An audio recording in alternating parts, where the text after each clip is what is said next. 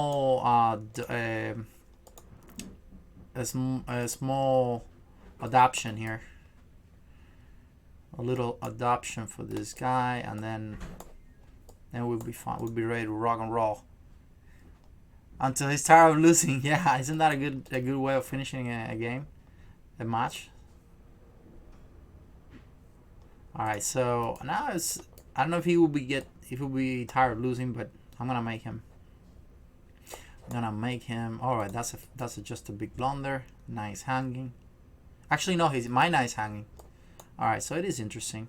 Wow, but I'm getting a free pawn at the end. Look at that. Okay. Good move, but I can trade queens. What a bomb. Another bomb here. He missed. Now queen c4. Living la vida loca here. Living la vida loca. Okay, he wants to keep the initiative. I'm going to play d4. Now I'm going to play rook here to stop the checks here. And now queen c5. Oh, I had to speed up a little here. Maybe I messed that up. Okay, we'll see.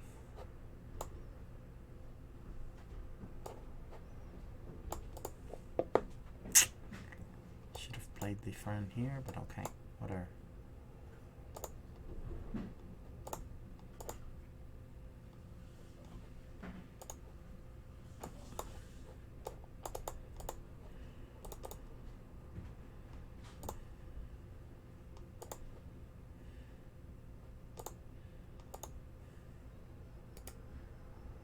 What? What happened? What just happened there?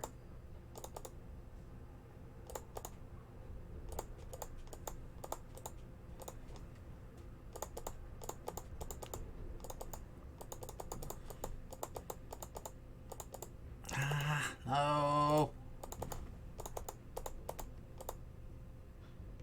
Oh, that was close. That was so close. Woo.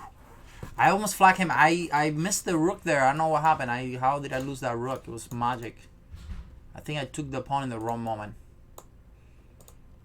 That was the music finished for some reason. Okay, let's put some music back here. And okay, let me finish this. Play some moves here. Do it again. Replayed.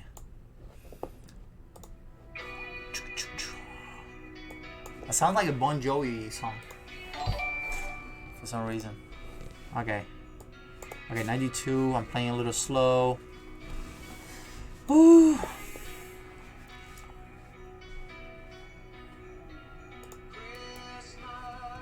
G5. H4. I'm okay. Let's just trade. That's fine. Attack.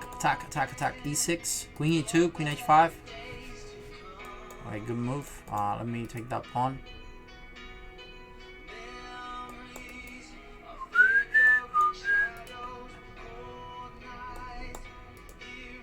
Attack, baby. What works here? He wants to trap my maybe? Nah, he can't. Okay, thanks for the pawn.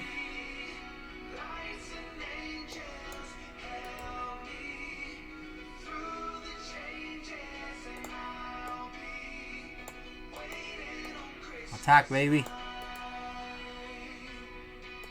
Oops.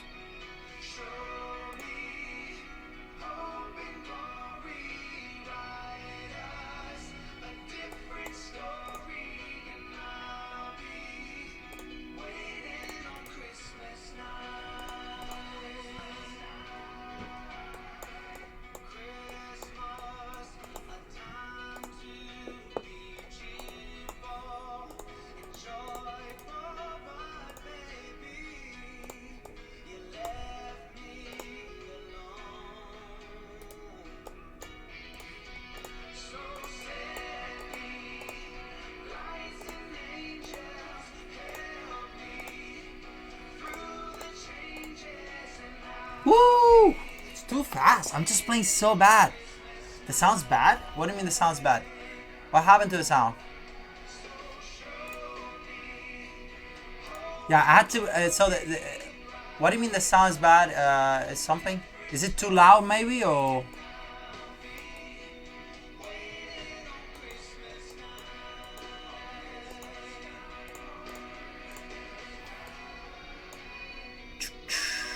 $27.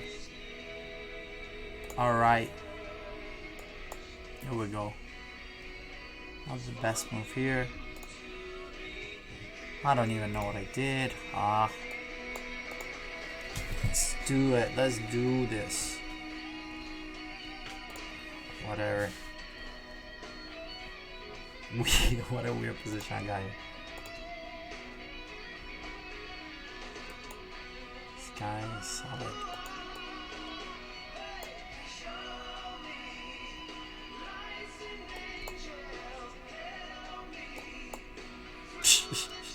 This is bad.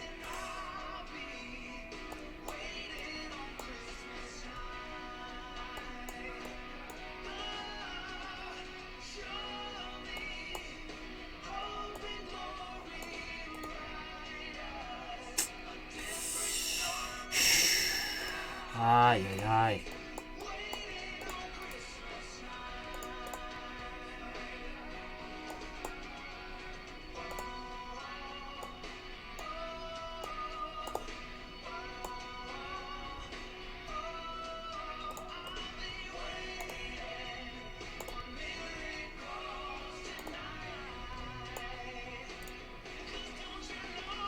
That was bad. That was bad.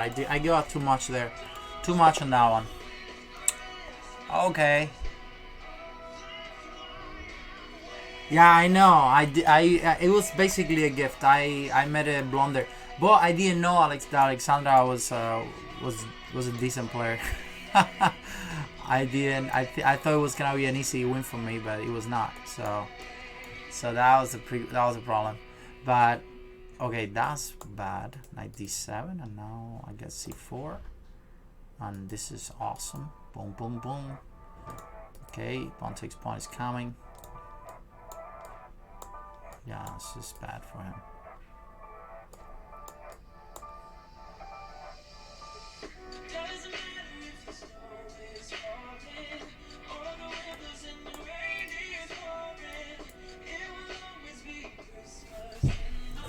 Let's see what's happening here, because it looks like I'm gonna crash him.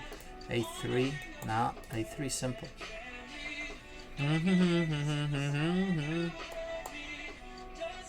Alright. Something must fall here.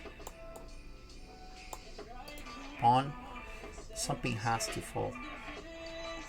The exchange. Oh, that's a good move. Man, I missed that move? Are you kidding me? Oh, come on. Okay, whatever. B5. How did I miss B5? I'm gonna put the rook in the wrong place.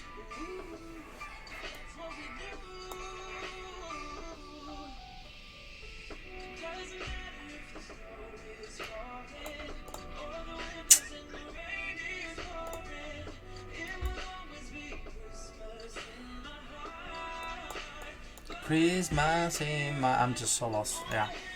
All right. I need to be back. I need to go to the restroom real quick, but I'll be back. This guy is good. I'm gonna play him more. I just cannot concentrate. One second.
I'm sorry. Oh my god, I'm sorry, guys.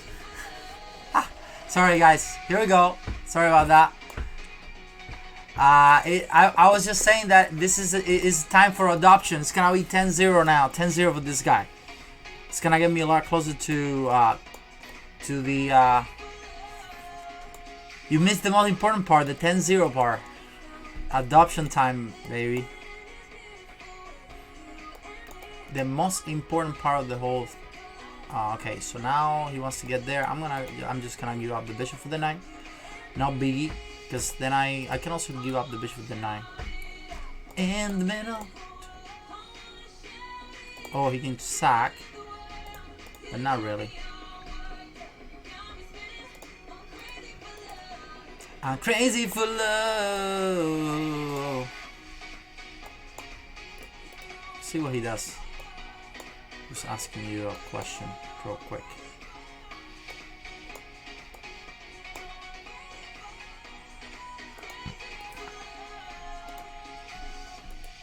In the middle. The d4 is coming anyway, my friend.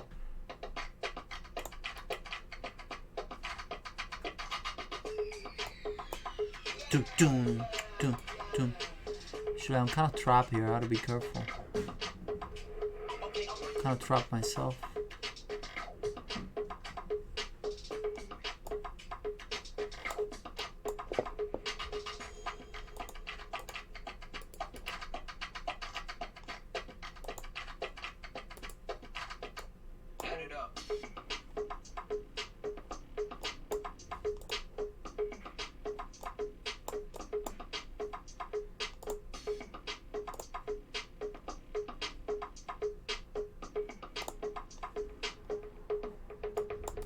Oh no, the queen, come on, are you kidding me? The only trick? Ah, damn.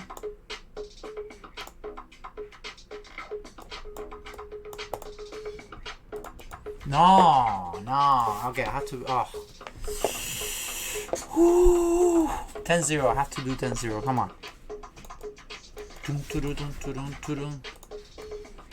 Ah, that was, he was getting crushed and then he did the one trick and I fell for it. That was really fun. Someone, I have a sister, but it's not a brother. I have a sister, but she doesn't live in the United States. She lives in Mexico. Yeah, I only have one sister though, unless it's a brother that I don't know.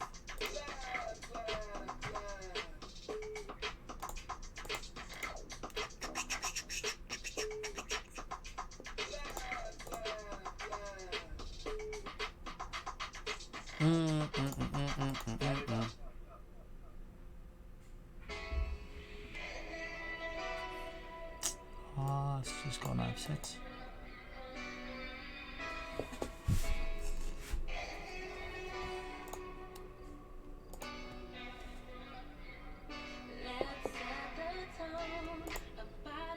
Oh, how did I allow that? Are you kidding me?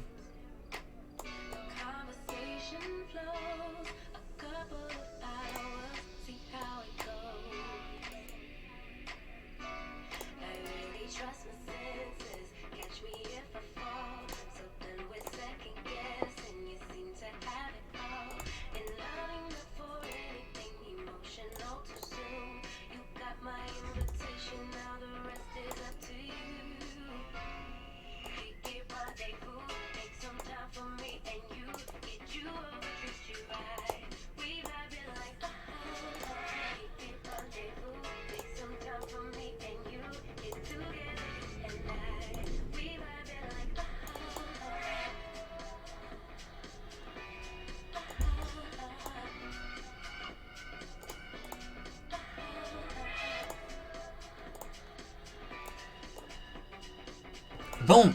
Crash. That's what I'm talking about. Like over crash. It has to be like 10-0. You have to be crash. I'm gonna have to finish 10 seconds more than him. That's what I need. Boom.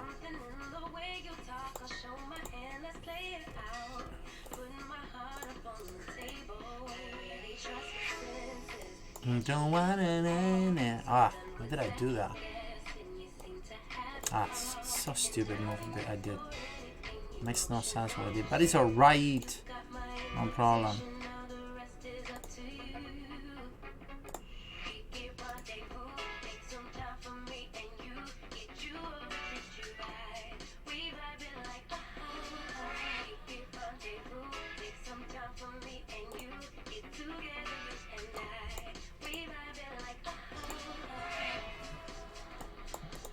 Dun, dun, dun.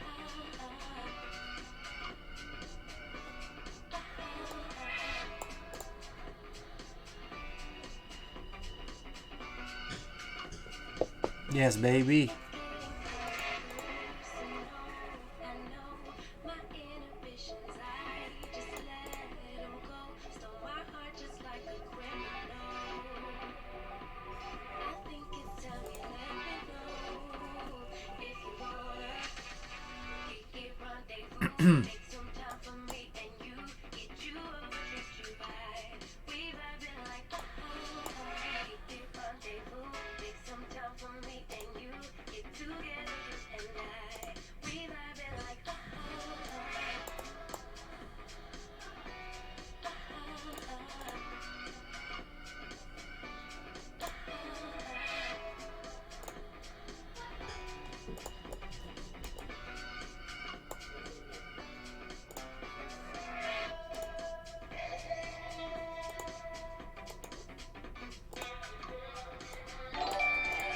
Woo! Come on.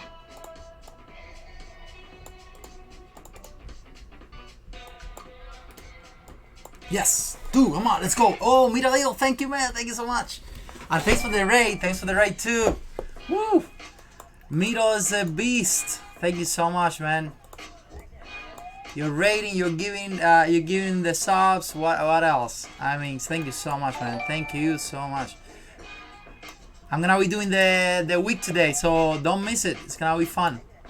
And yeah, you should definitely check it. You should be there. Merry Christmas. Thank you so much. Thank you so much, Miro. And yeah, I didn't know you did the streaming. The streaming regularly. That's awesome. I'll try to get that pawn. That's really cool. Tag it. Ta-da. Ta-da. Maybe. That's really cool stuff. Maybe I blunder something here. We'll see.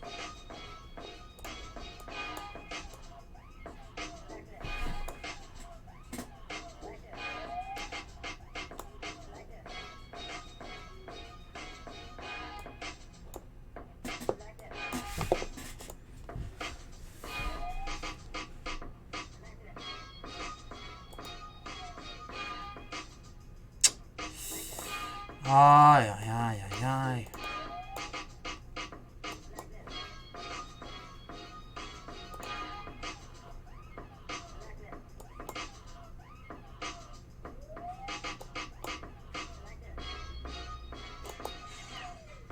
Oh, no. Why? Why did I do that? Why did I play so fast? I was too slow. Why? Okay, it's alright. Hey, Kasar. Hey, this guy is just nice to play with this guy. I'm trying to get the 2700, but yeah, remember at 6 we're gonna be doing the week, guys. Sorry, I was in the middle of the I didn't even know what I did. Okay, we're gonna play this again. He wants to play that. Alright, great. This is a good position for me. Oh wow, beautiful. Should have played very bishop. Beautiful. Is he gonna cast for long? What is he gonna do? Oopsies. Okay, bishop f4. Yeah, knight g4 got king g3. No. Okay, I almost blundered, but yeah. Maybe I did blunder.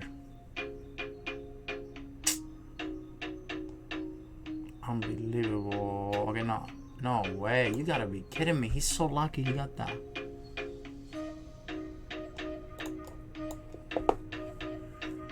So bad. I played too fast there. Look at that. Now I'm just lost here. Unbelievable. What a winning game that I just messed up.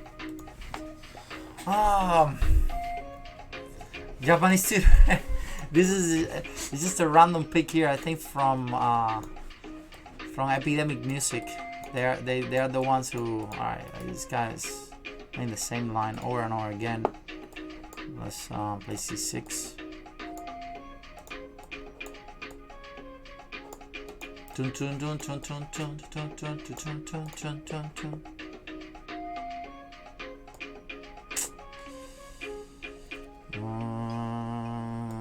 Okay, whatever. I have to make this move. Why? Nice.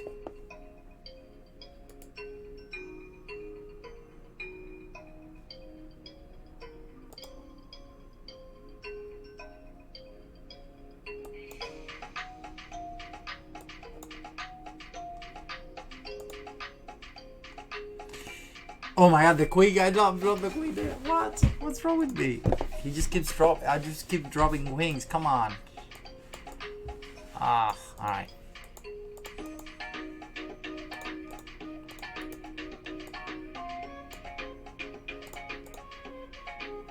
It's alright. It's alright. It's okay. I dropped that pawn.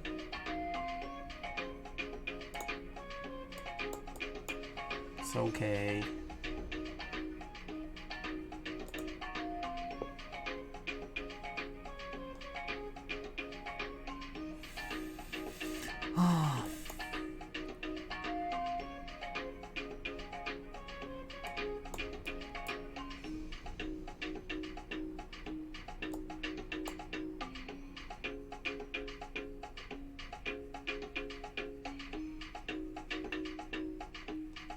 This looks so bad, but it's possibly okay.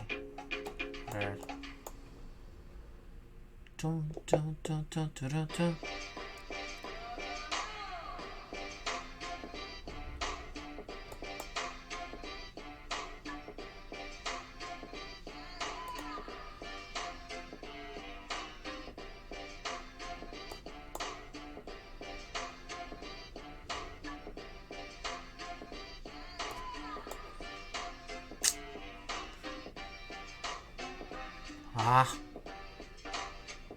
What am I doing?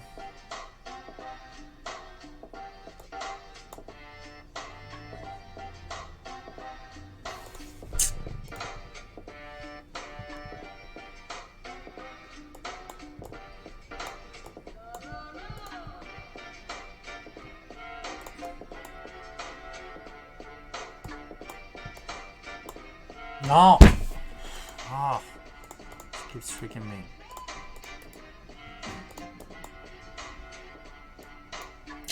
That was too much, too much. What? He beat me 3 times. Come on. No way. Alright. Woo. Alright, that's just, it was just, I just dropped the entire queen. Unbelievable, right?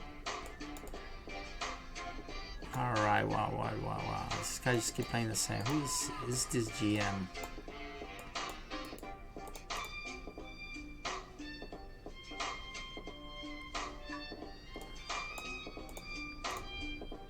Turun, turun, turun, turun.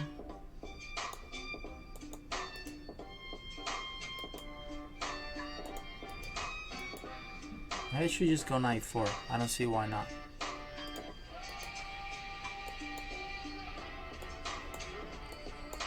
Dun, dun, dun, dun, dun, dun, dun.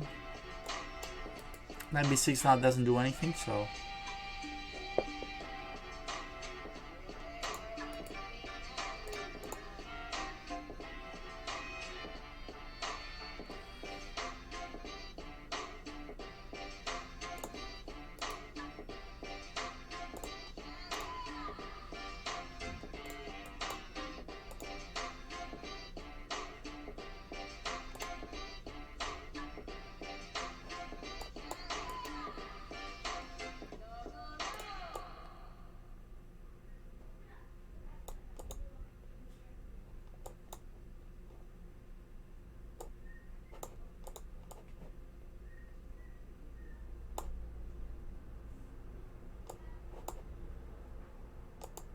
Oh no, what? What? Why am I playing so fast? I don't need to play that fast.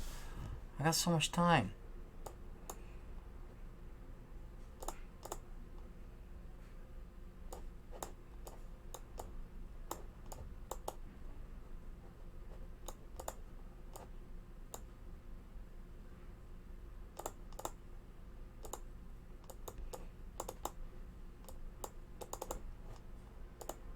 No, what? Did I play? Oh my god, did I just really seriously did this?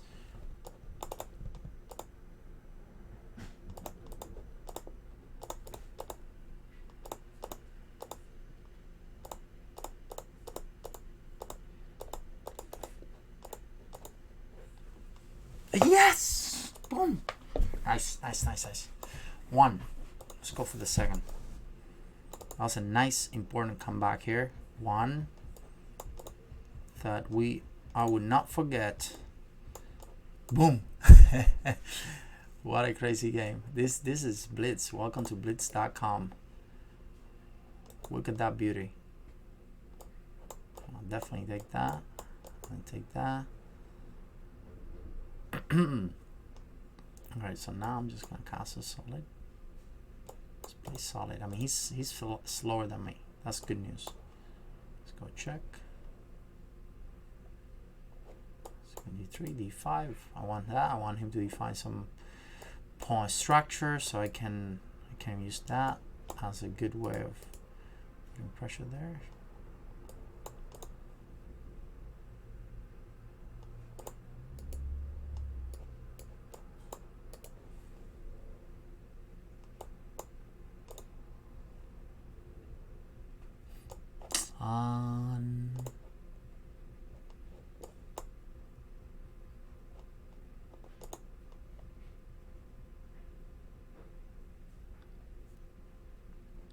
Shoot.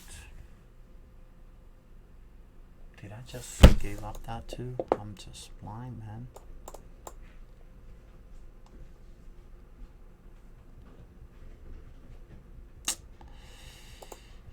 I'm just so bad here.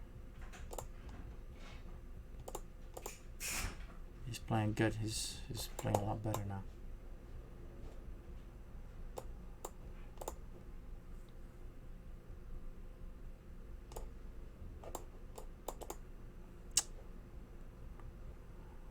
What? Oh, nice. Alright, that was a good game. Oh, stupid missiles keep stopping. Why? Why? Alright, let's do some rock. No, rock. Let's do some what can we do? Electronic. Let's do some electronic. Vocal, instrumental. There we go. Boom, boom, boom, boom, boom, boom. Under my time.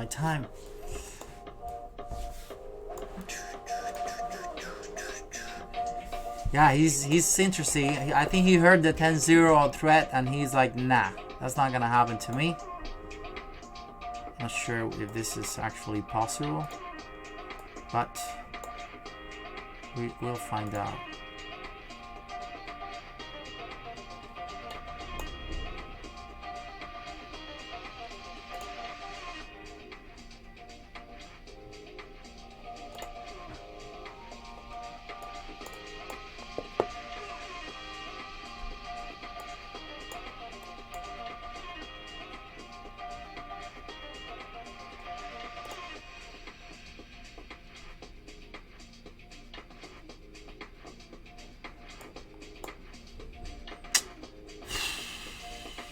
I don't even know why I did that move.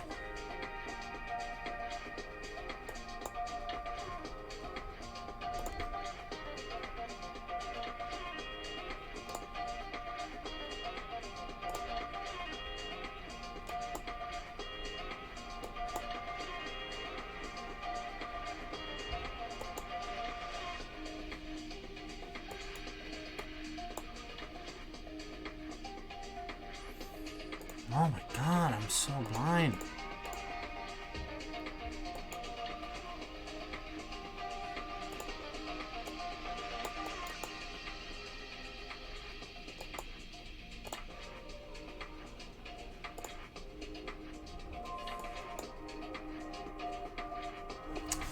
I'm just slow. I cannot lose 10 minutes, 10 seconds in the first 20. Hey! Ah, he just waited. Oh, he just wanted to win. All right, let's see. Let's play 3 minutes. Okay, you know what? Let's make it 2600 at least on 1 minute. All right. This is good. I need someone. I need to adopt someone before we start the lesson. The week ad.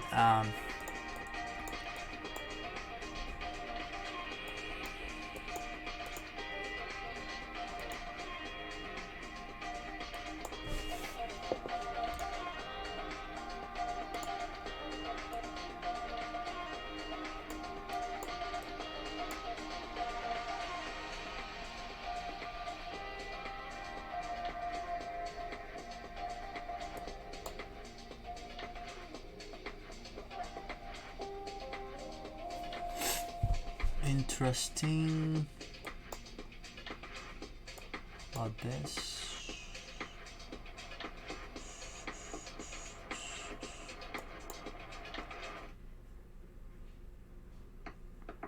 Am I winning here? I think I'm winning here.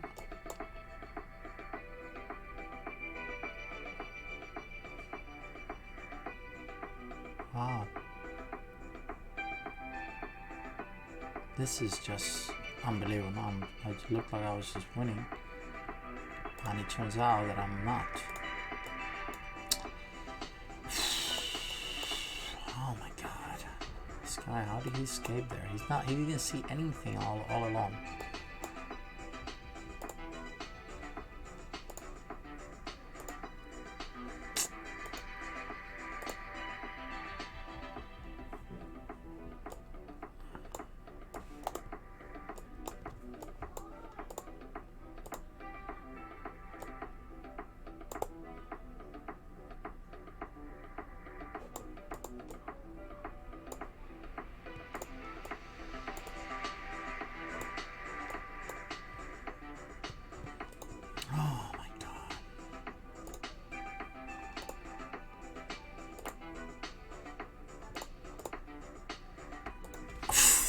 Alright, that was bad. That was so bad. It looked like I was gonna completely destroy him, and then somehow he found the only moves. Alright, good. Good deal. Bum. What? Okay.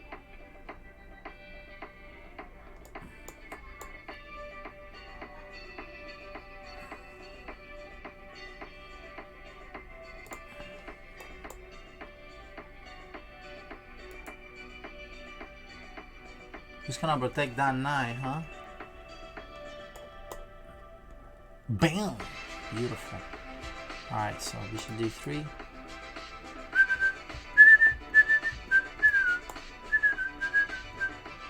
So now he wants to take, but if he takes, I get my things too, so no worries.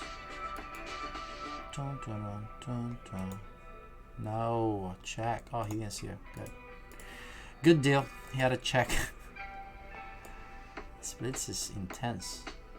We got rook h8. 2600 is okay for now. Go 3 minutes, get 2900.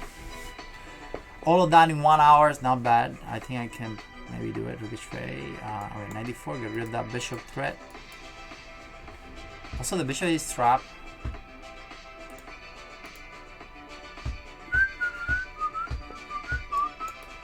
Let's use that to stop the rooks. Boom. This is it. First goal. Boom. Okay, one. Yeah, in the one before. Dangerous players first. I forgot who's dangerous players first is. Isn't that who is it? I forgot who he was. You know what? Let's play 3 minutes. It's hard to find someone. Isn't do you know who dangerous player is? Someone knows? What? Come on, dude. Are you seriously?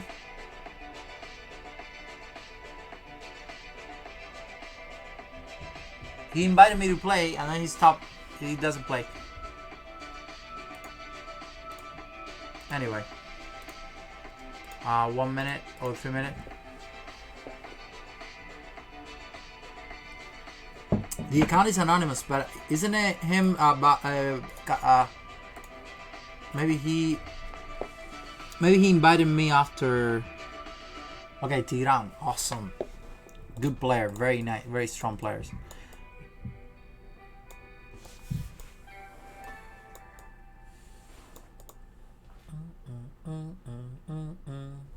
The only time we play in on the board game, we drew. Well, we didn't drew. It was 1-1. It's Qassar. Yeah, I remember now. The only time we did that, we drew. Okay, so Queen F4. Usually Bishop E6 is the move here with the idea of Queen C8. He's got 95. Maybe I can go E4. Can I do E4 now? A3.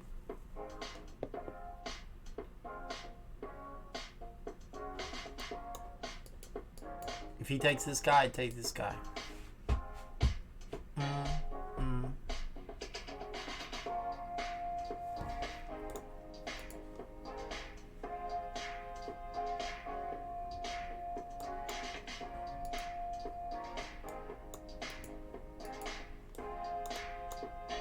Well, that's a free pawn. That's a free piece. So I will take it.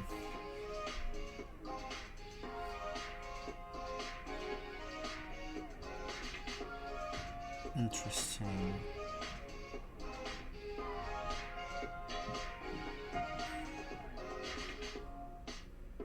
I could take and just play that position. That's good. Or I can just move my 9.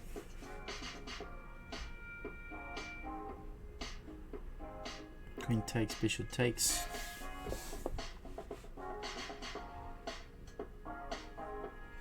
I think, yeah, this is a lot better for me than the other one. So he's got 2 pawns. He's got 2 pawns for the...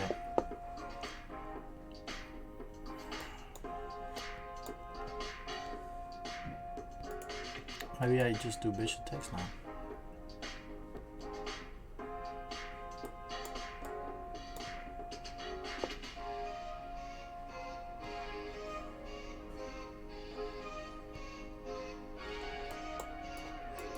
This is the one. You're the one that I want. You're the one that I want. No, don't take this guy, because... Okay, that's good. Let's kick. If I kick knight c7.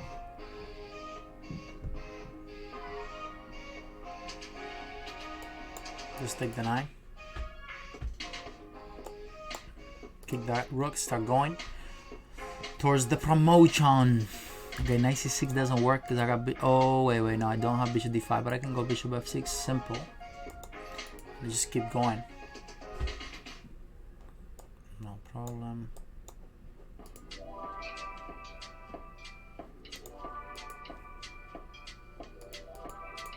That baby.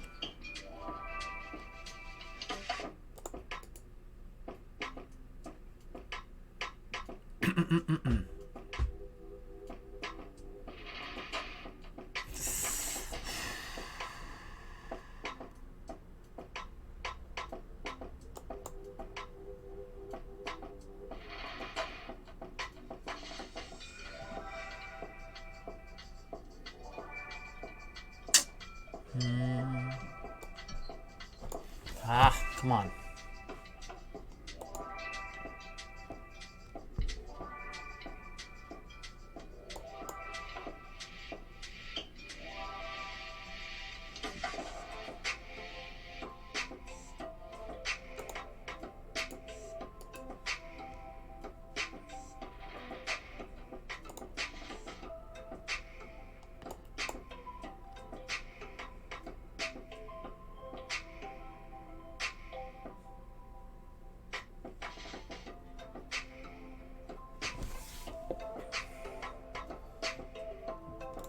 No, what?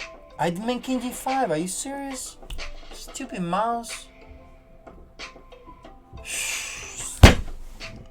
You gotta be serious about this. Are you freaking kidding me?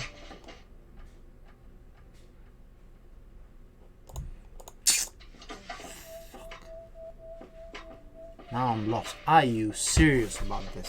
Are you kidding me?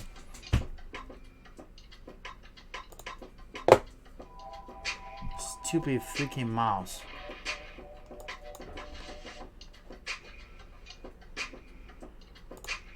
Oh no, it's just, oh my god. This is, no, come on. Come on, don't lose like that.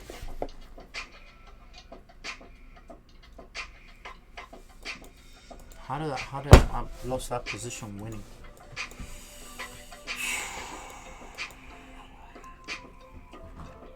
Stupid mouse.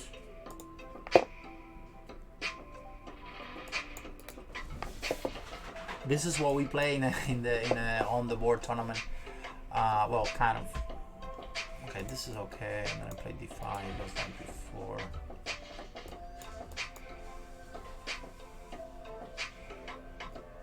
Wow.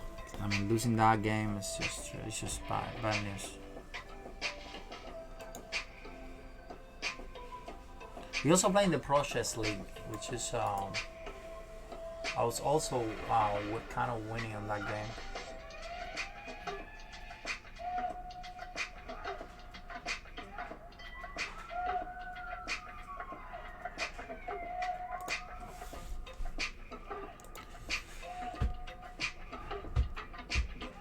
But yeah, this guy's good. He's really good. He came here in 2000, I think, like 2 years ago, and he won two big tournaments.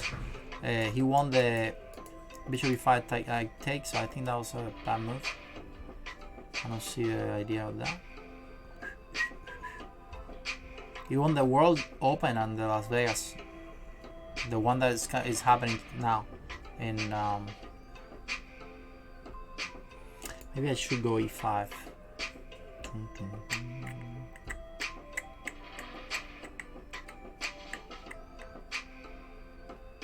Well, I can go Bishop C4. It's awesome.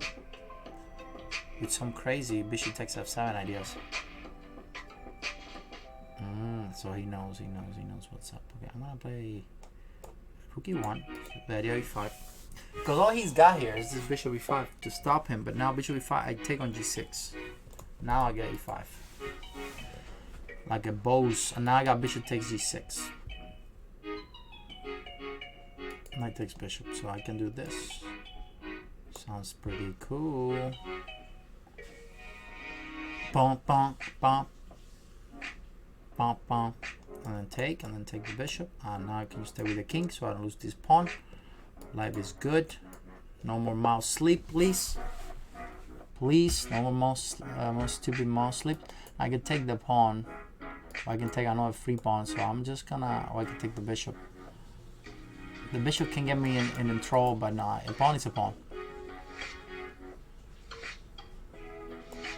I can play H4. Interesting. I'm gonna play H4, it's just a nice move.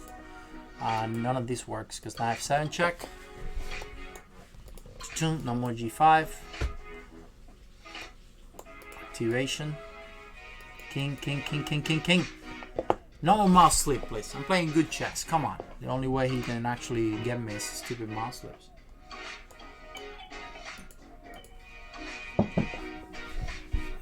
B3 or whatever. I'm just gonna go for it.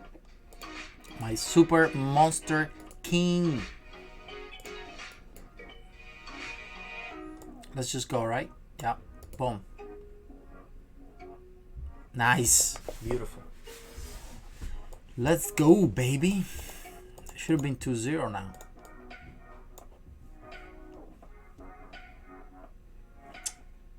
I think I can do either one. Let's just do this one.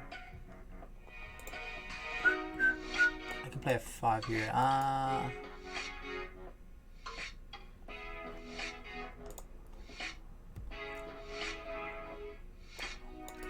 Get rid of that knight. I don't like it. Bum, bum, bum, bum.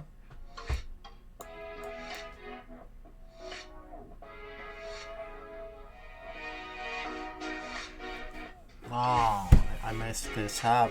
I played so fast. Did I mess it up again?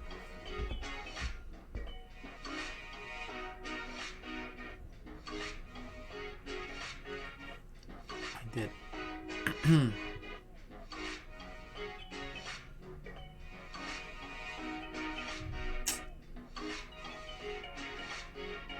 I have to do this.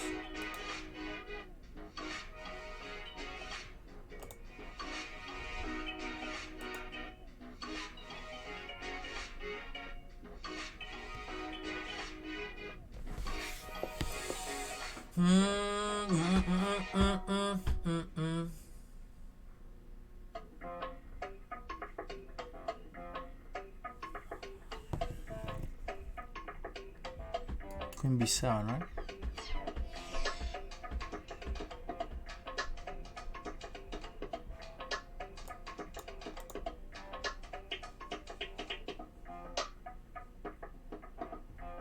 Rook E8 only move because otherwise he was doing Rook E7. The endgame is not so bad actually, because his bishop is not active.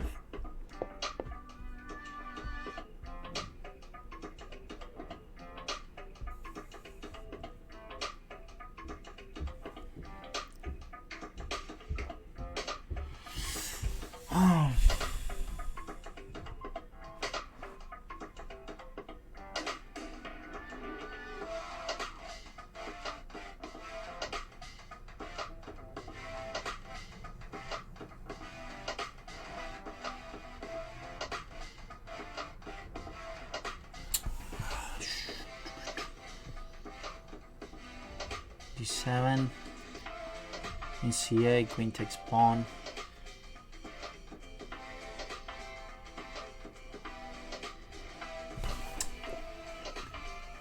D4 check.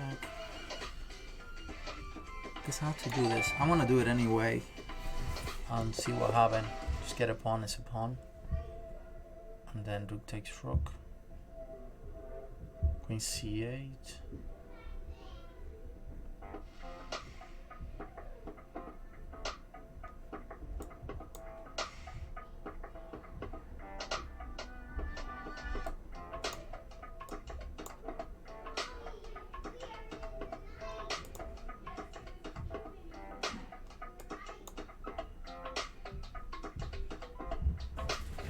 Hey!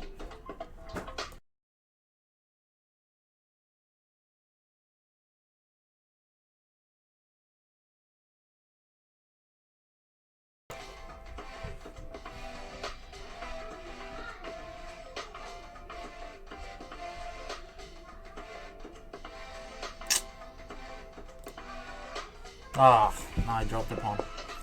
That wasn't good. Check.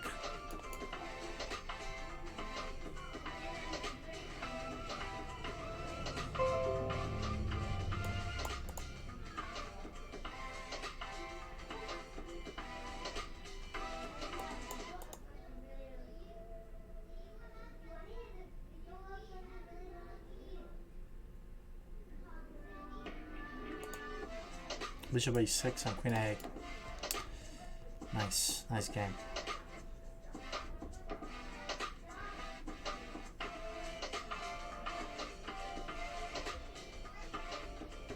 Bishop A6 just wins, right?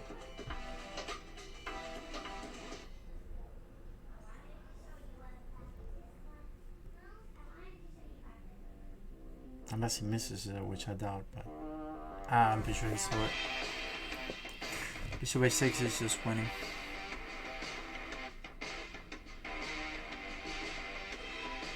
Queen A8 check. I don't know what he's thinking. Wow, he didn't see that?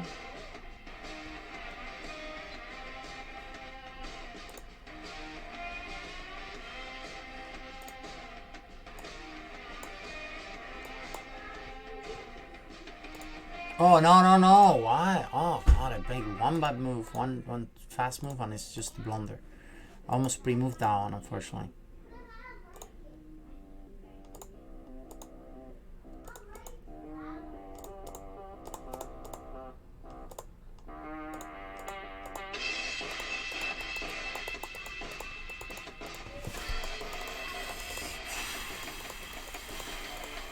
Ah, sorry. Losing. Ah, that was okay. That was a good game though. I mean, if he wins like that, it's fine. That's not the problem. The problem is the Muslim in the first game. That was a gift. Let's play now with Bishop E3 and Queen D2.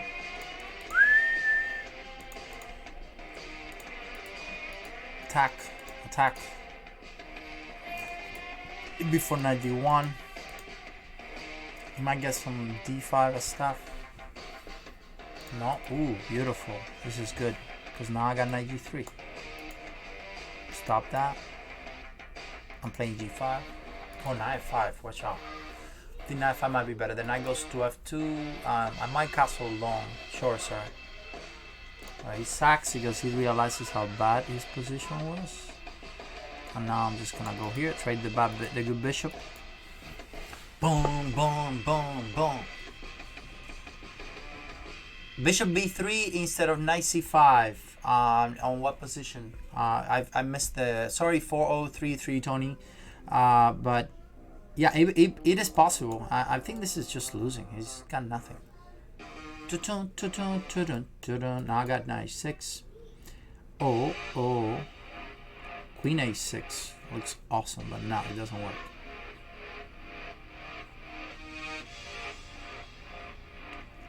I'm just gonna play simple and then knight 3. Oh, in the first game. Oh man, I'm sorry. I missed the whole thing. I was concentrated with the. This guy is very good, so I have to be very sharp all the way. Sorry, I missed that. I don't know where I'm going. It's not that easy. Where can I go? Maybe I just sack. Yeah, I should sack. Bishop takes h5. It's next move. Good. So he does that. Let's just trade. Well, he allowed my knight to get active, so I'm gonna use that. Oh, it's great. Now I can castle short if I want to. Yeah, he overestimated this sack. I don't think he had anything at all. And he just went crazy with that sack. Now I got bishop takes h5 ideas if I want to.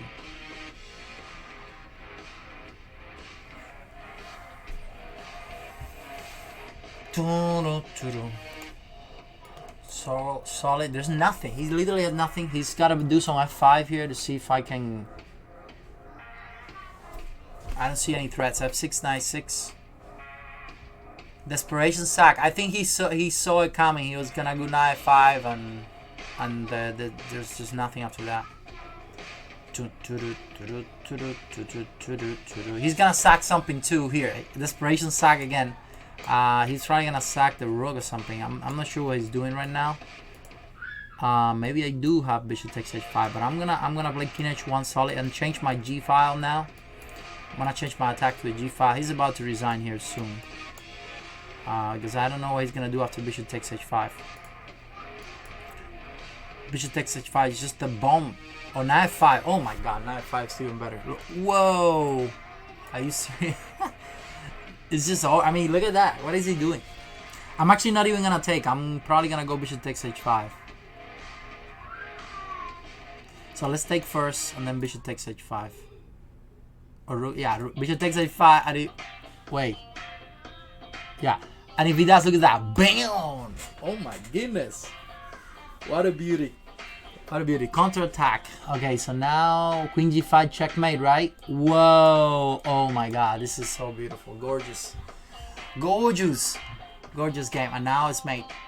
Beautiful. Beautiful, beautiful. Dun, dun, dun, dun, dun, dun, dun, dun. Yeah, guys, don't go anywhere. I'm gonna be doing the week today. Is this you know my weekly segment where I talk about the best games of the last week. Thank you, Crosstal1. Thank you, everyone, and make sure you check it out. It's basically a master class for free for everyone. Yes, and then yeah, it will be in about 40 minutes now.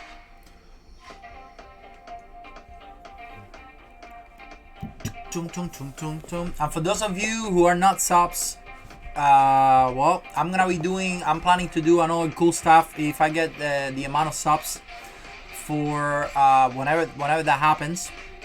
so you guys can enjoy.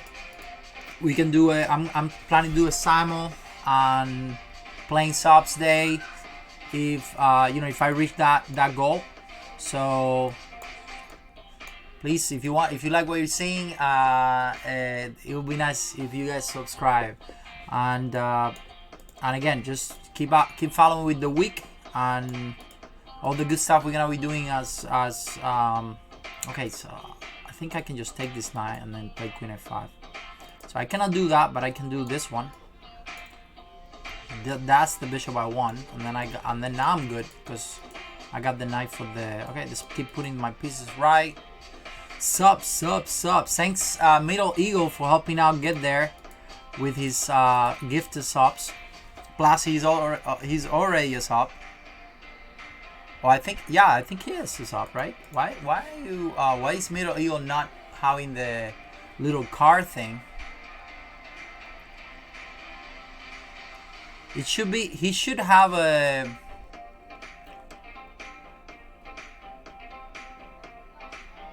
Okay, so now I got an issue because my pieces are getting a little weird here. So I need to. Oh, I let c5. No, why?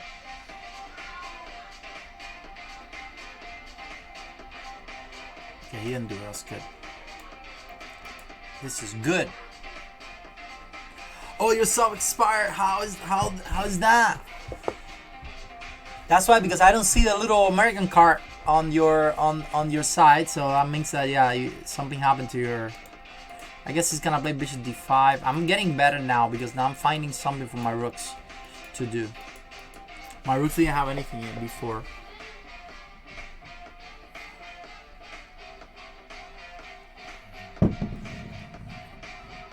No, but you gave it a bunch of subs today. How is that you're not a sub yourself? I don't know. That's weird.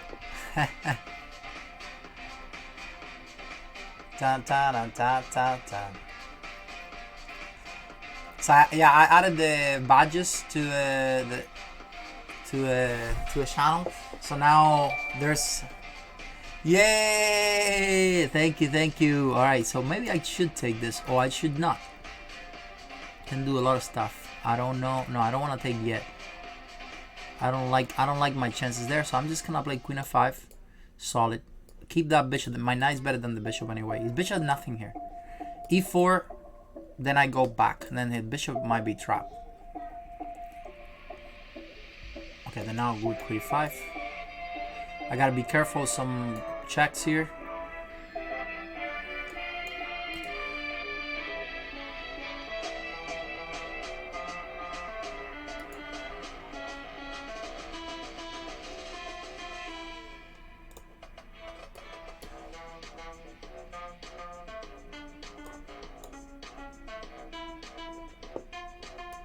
뒷방을 상해요.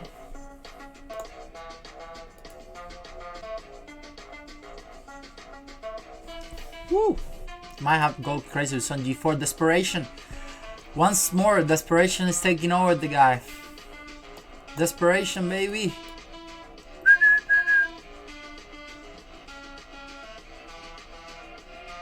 I'm just gonna take.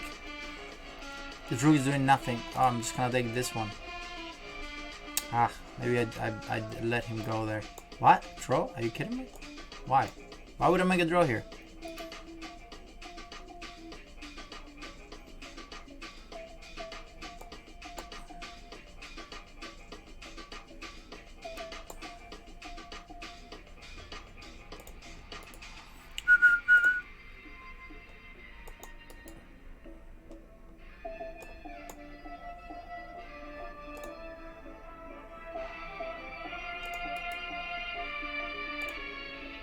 Oops. Oops. Bum, bum, bum. Desperation sucks. I love those. Alright. Let's go, baby. Desperation sucks, baby. The best ones. Woo! Here we go. 3-1. It should have been 4-1.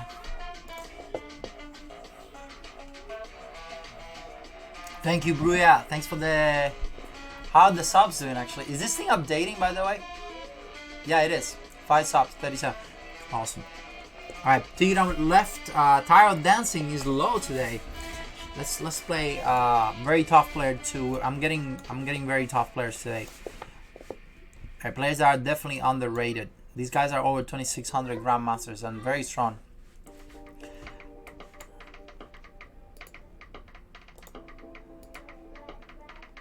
So pum pum pum pum pum pum pum pum pum pum pum pum pum pum. Okay, he's playing. This is Michael Royce, by the way, guys, if you didn't know.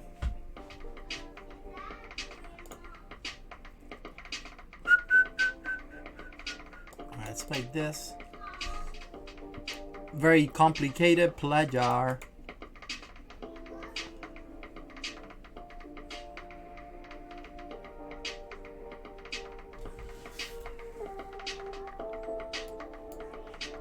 Isn't that a 9?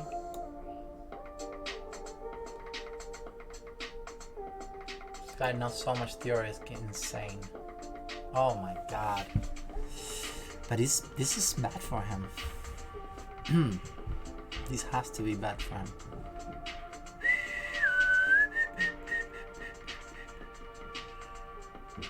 Dun, dun, dun, dun, dun, dun, dun, dun.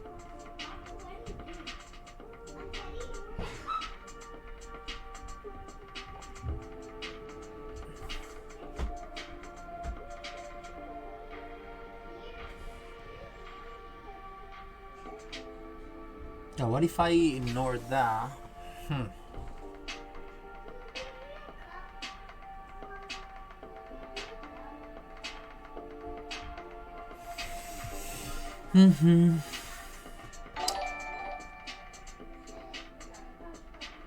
I could do that.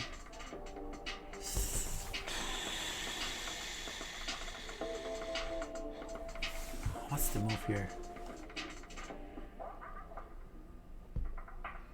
I'm just gonna take it. I don't see anything better. This is just the easiest thing for me right now, I think.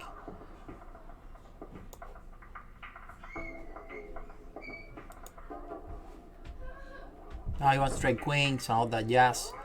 I'm not gonna let him.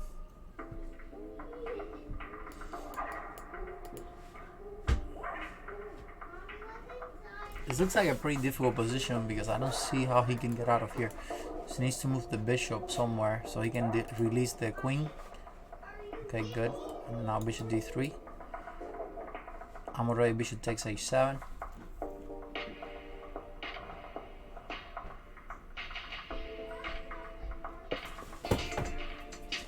Pawn and check.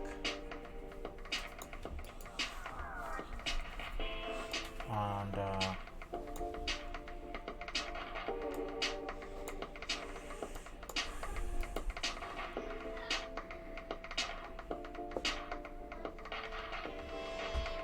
I think I got queen e6.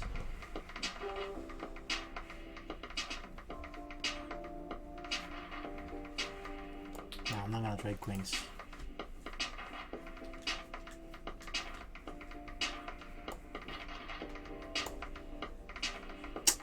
Letting him.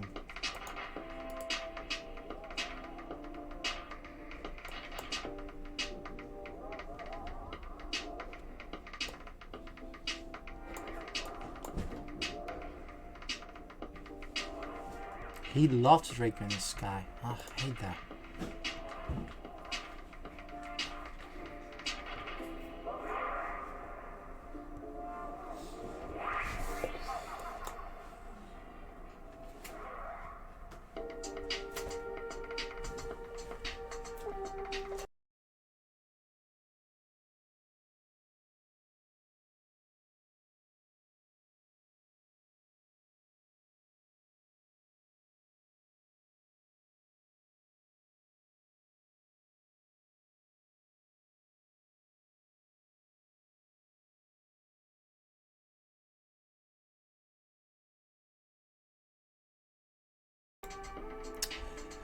Alright, just 1 second, guys. 1 second. I cannot concentrate with it. 1 second. I'll be back.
Alright. Alright, let's beat this guy. Now I'm gonna beat him. Alright, you gonna play, dude? Alright, let's go.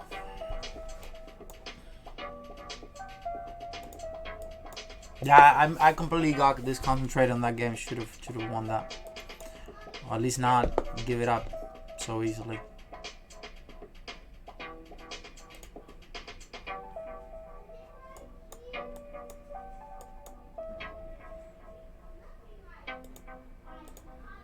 Dun.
Oh, which take me 7? No. Oh my god, it's alright, it's alright. I got something on this.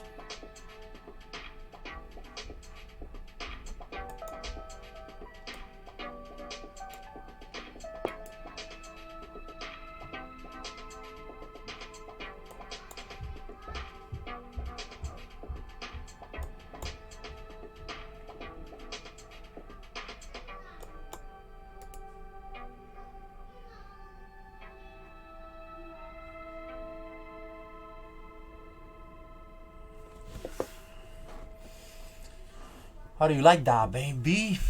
How do you like that, huh? No more solid by Queen D2.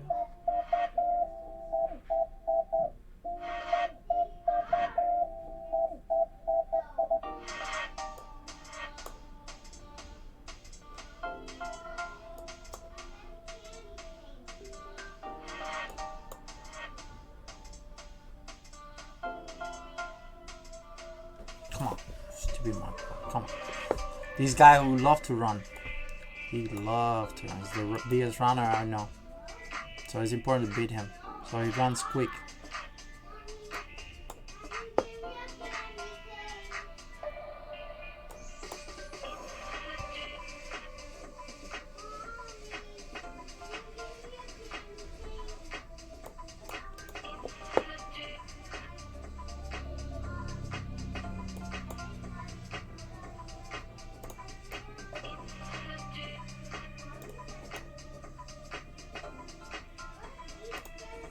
If you're gonna run, run now.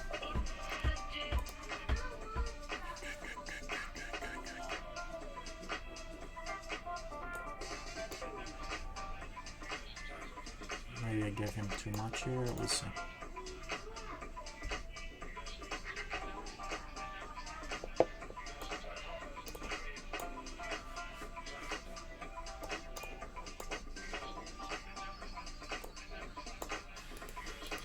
Yeah, run now, baby.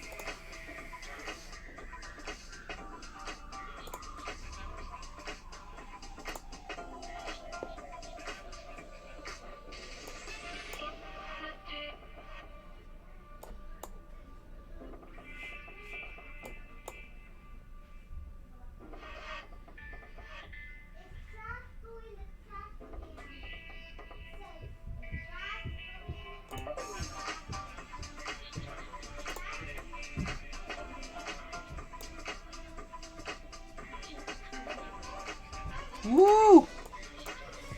Yes! Come on, run. Oh, the good runner you are. Oh no, wow. That's because he's not winning. Anytime he wins, huh? Food up there.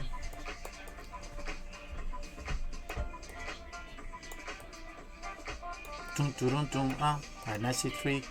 Let's play a little different. Yesterday we played that position on. Let's play c5 now.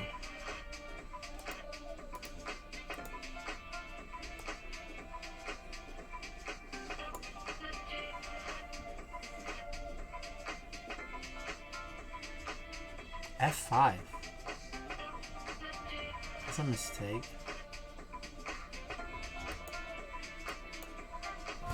Wait, he played f5 here, huh?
Ay, ay.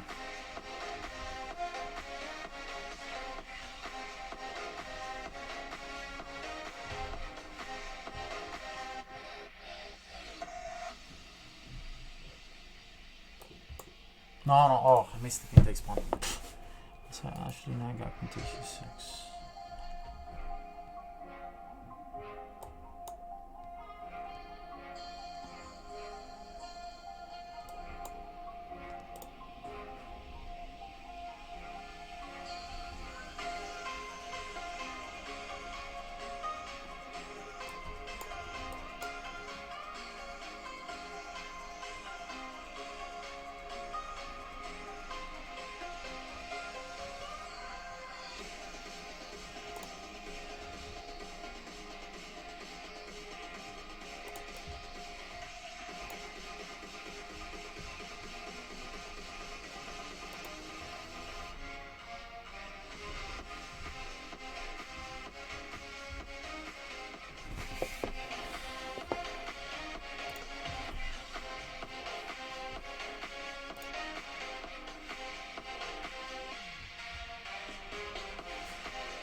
Oh,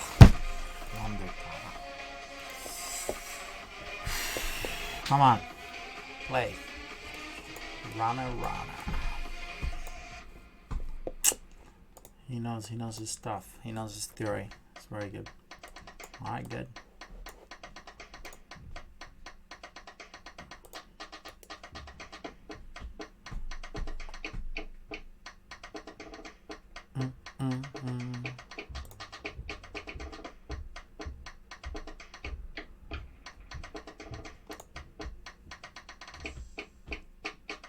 Boom, boom, boom, boom.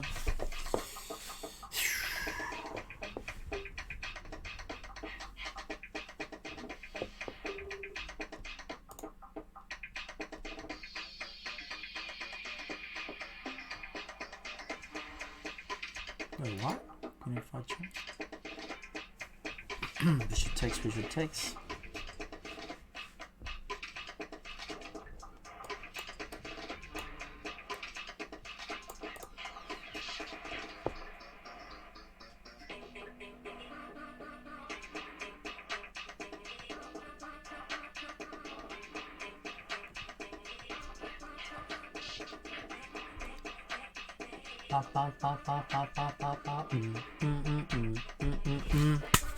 Complications, baby. That's what I'm talking about. Alright, I'm gonna take that bishop, of course. Now we take that rook. I'm gonna go knight c2. And the move you missed was d6. Solid.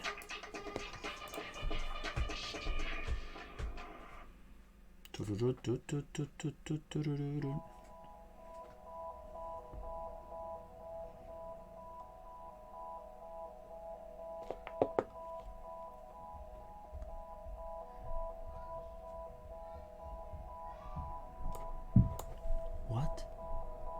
Nice, rook c1.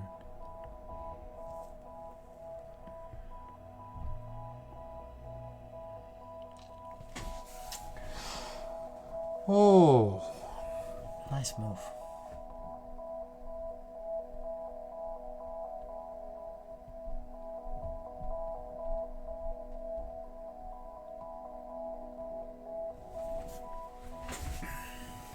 Amazing move, what the heck?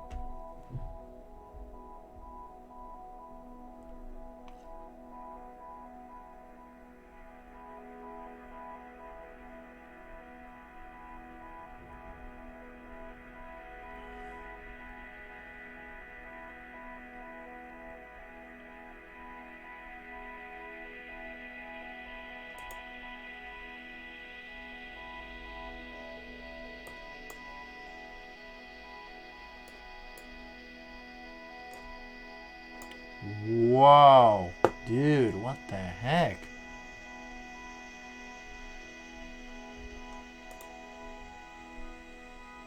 He just keeps finding freaking moves all the time. So annoying.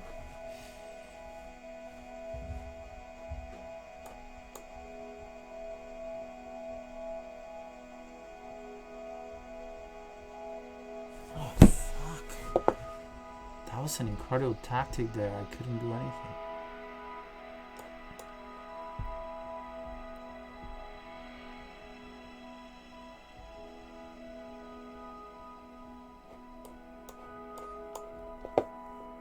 What the heck, man? That was like perfect freaking game.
God, are you kidding me? The moves this guy found there were insane.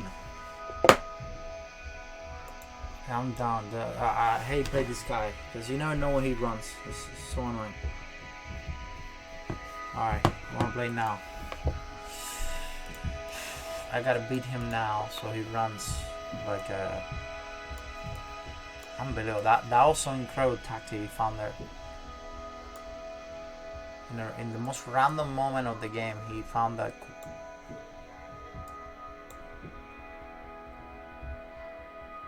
I'm gonna play this line now.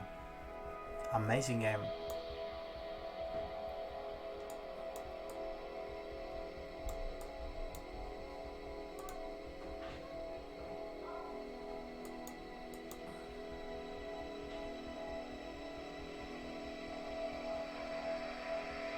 Queen B6, there's a... Yeah, Queen B6, Philly the Destroyer. It is not the best. Is usually not that good, but there's a lot of lines where you can play Queen B6 to put pressure on C4. It's a very good move actually.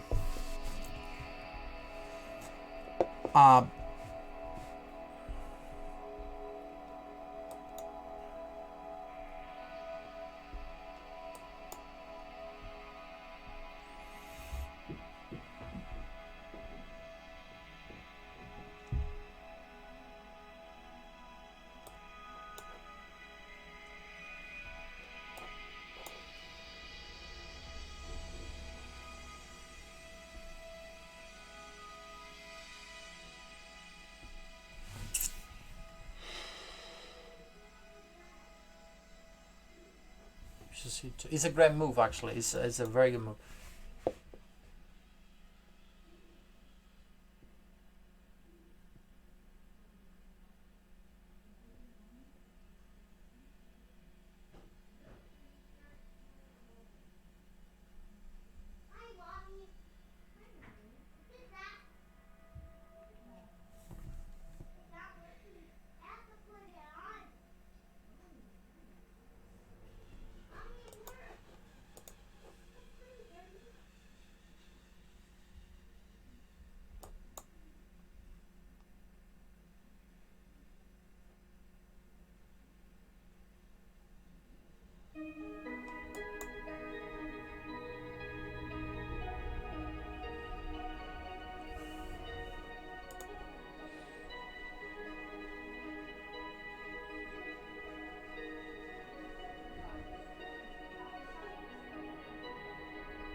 I want to time him out for runner.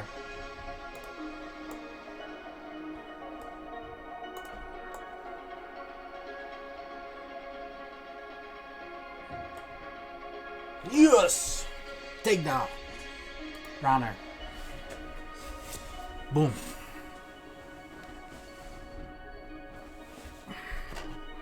I would have made a draw if he was not, because he's such a runner, that's all. Boom, boom, boom, boom, boom, boom, boom, boom.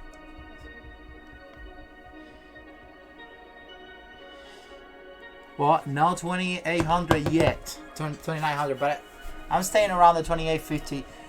I'm playing guys who are very strong, of course.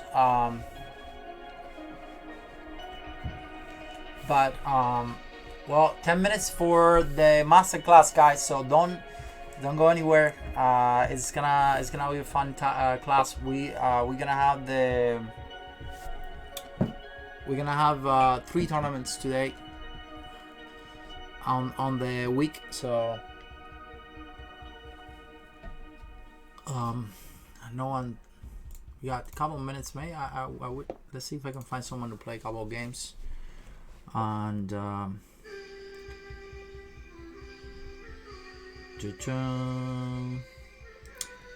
right, Justin Tommy. Finally, someone who's good to play with. All right, nice. Someone who's not gonna run. I might have to delay the master class for a little bit. Just because if I'm winning, I hope that's okay. Maybe. Just a thought. Because I have a feeling that I'm gonna be very close to 2900. Okay, okay, F4 is usually the move here.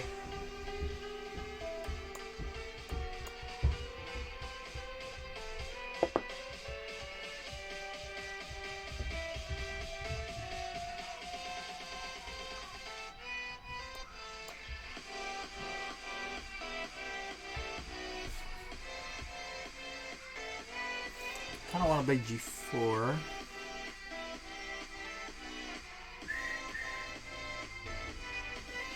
Let's play real good too. Don't. Typical pass after you play the move before. This guy A5 is a good move.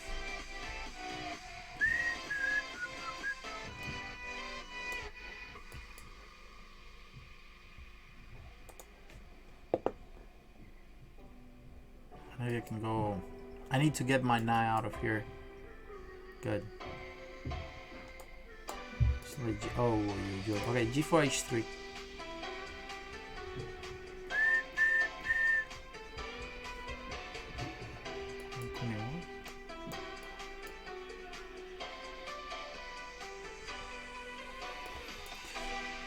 Okay.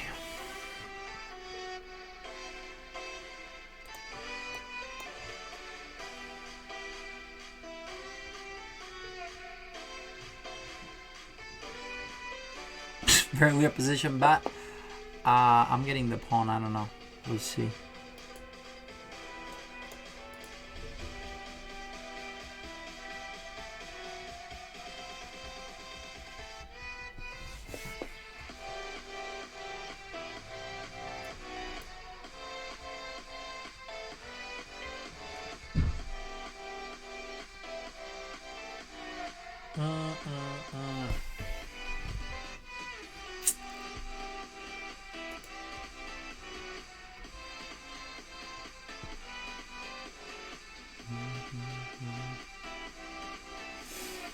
Oh my.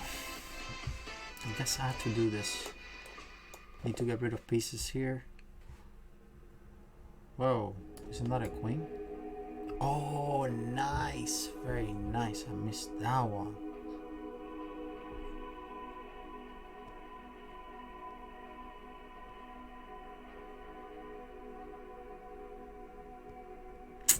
Oh man, that was a very nice move. Unfortunately.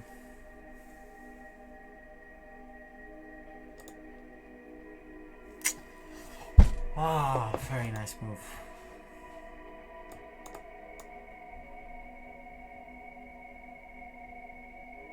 Hey Santa, oh I love that. What's that? How do you How did you make that? That's really cool. That's really, really cool. Alright, I don't even know what I'm doing here. I'm just getting crashed. He did amazing in this game. That was knight takes bishop was very nice. And this, I don't know.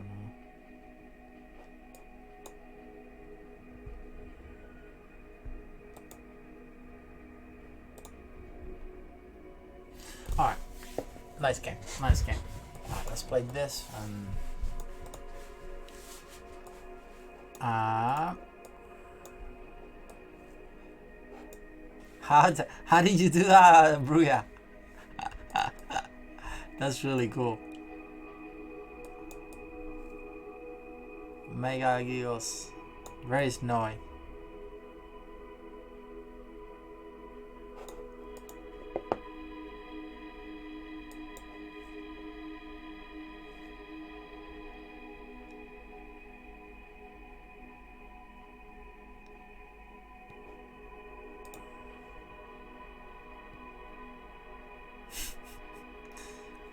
It's a lot of cool Santas there. Oh really? That's so cool. I didn't know we could do that. That's very nice.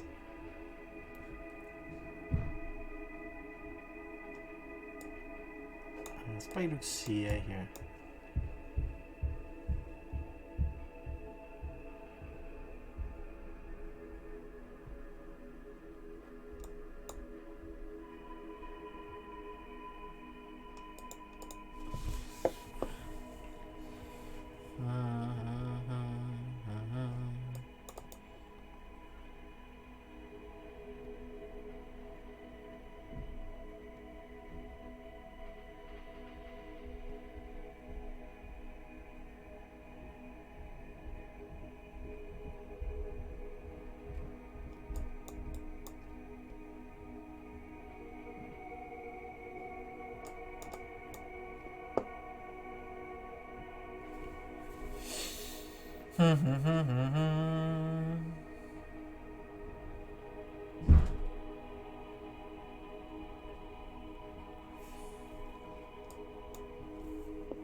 I don't even want this knight so good that I don't want to trade it. I just want to trade the bishops. Yep.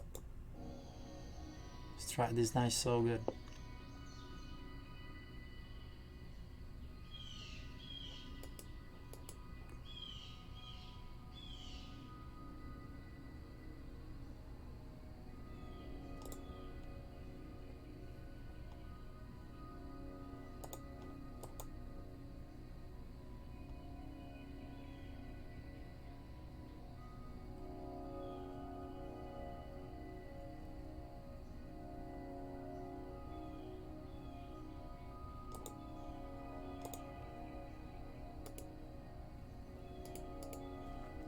Whoa, masterclass, baby. Looking for a masterclass? Don't go anywhere else. Masterclass right here in this game. That's what a good knight does. That is what a good knight does, baby. That's really funny.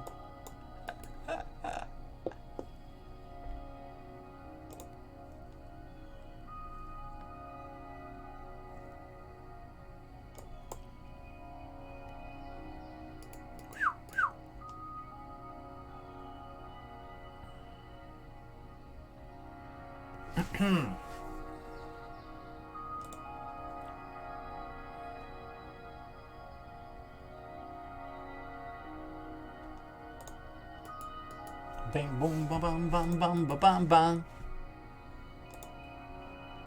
The knight d3 in the last game. Oh,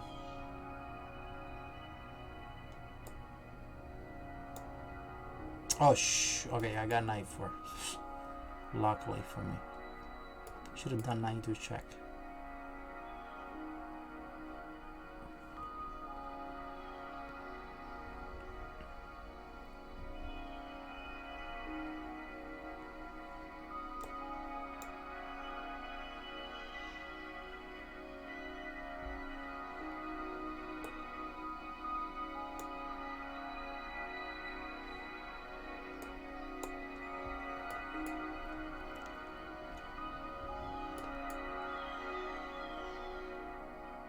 Wow, the knights are freaking beasts. Yeah, they're beast mode here. Wow, look at that. That knight and the 2 pawns together. The power of the pawns, baby.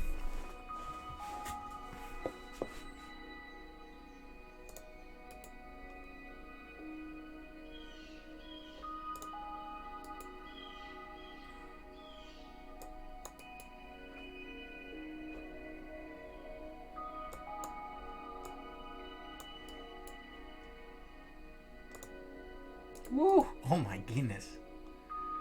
What a freaking class. Whoops. Behind the pawn always. Alright, this has been one of the best games, man. Ever. Wow. What a class. Alright, right after I finish this match, guys, we're gonna go for the week, okay? It's just that it's hard to this is a nice match, nice guys to play with, and I wanna leave it on a nice note, so I'm gonna start the week right after this, so don't go anywhere. Boom, boom. Bunch of booms are coming from all the players, not just me, and it's gonna be just drop the pawn, I think, but it's still pretty interesting. Okay, these guys are really it's kind of playing weird now, so see, this is what I'm looking for right there.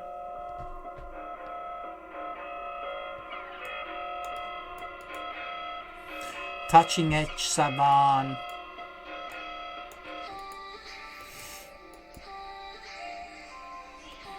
Taking h1.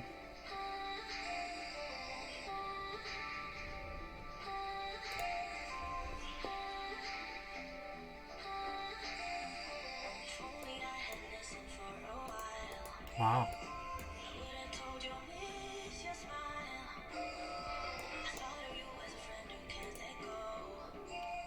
Alright, there's a mate threat. Simple.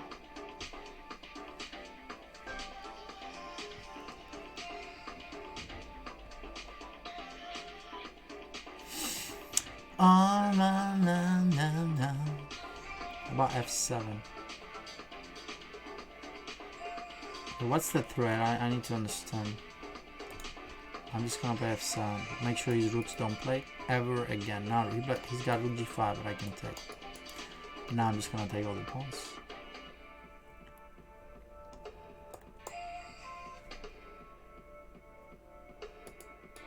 Bishop takes care of this guy, so I'm gonna.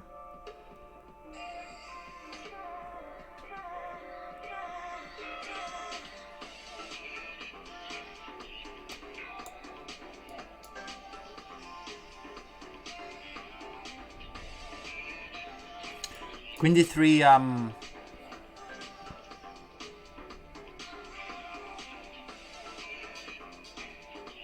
I don't care if he takes my exchange, these pawns are very strong. As long as I get rid of that monster on the dial.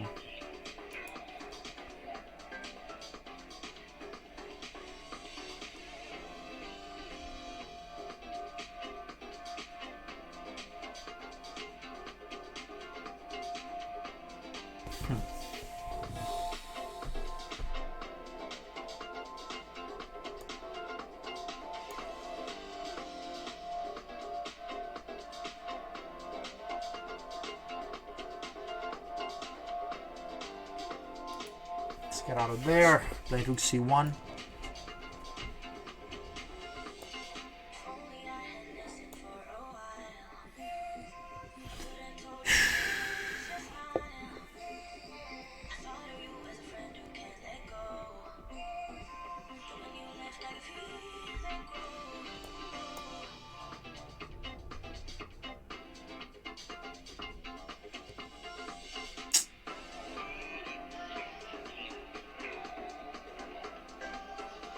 Ah, nice moves. He's just on very good stuff in here.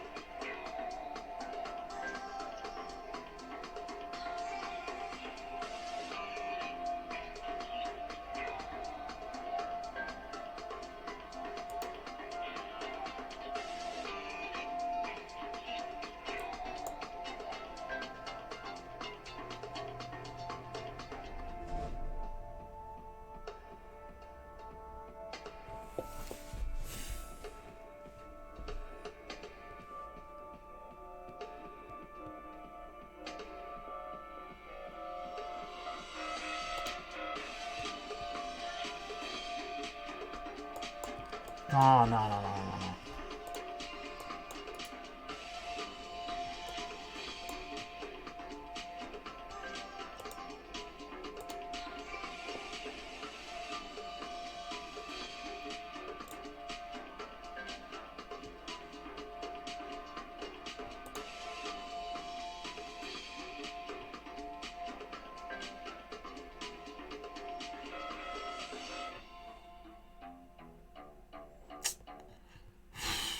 Oh my god, stupid guy. Found so many good moves.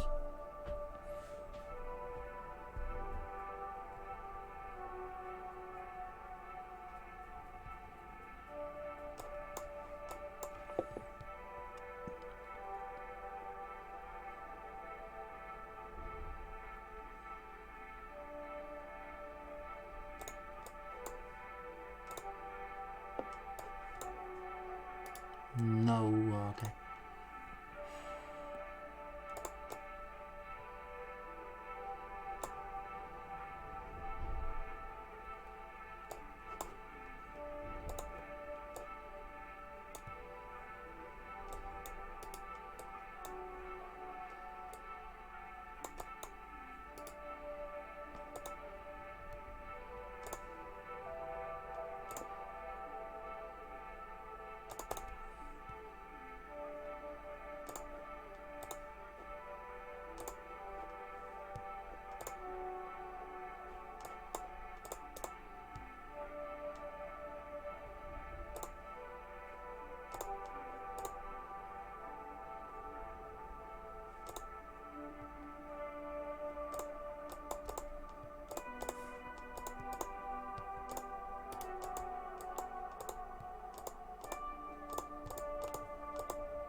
Whoa! Beautiful! Ah! E takes a 5. What was Mario? E takes a 5. What position? Was that the last game? Don't pour. Sorry, it was just very intense. The week is coming up, guys. Sorry, I need to beat him a couple of times. It's just a matter of okay, he wants knife 5. I don't want a lot of that, so I'm just gonna G6. Thank you, thank you. It is a lot of fun to play, you know. And also the evening is young, so. French structure, e takes a 5. I just dropped that pawn. Oh no. I guess.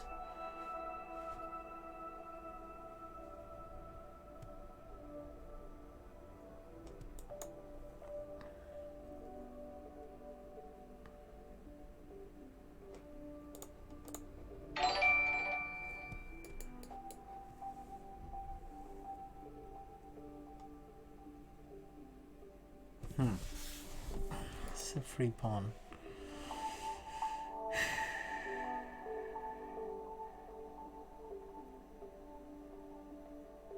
Well, I'll take it.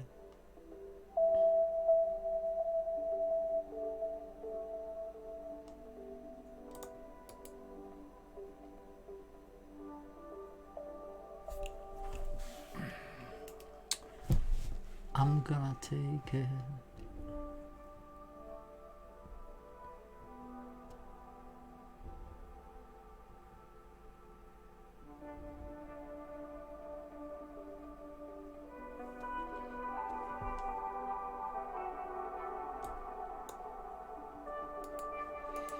It's not like I'm gonna take the knight or anything like that. This is just to hello Severus. Severus. That sounds like a Greek name.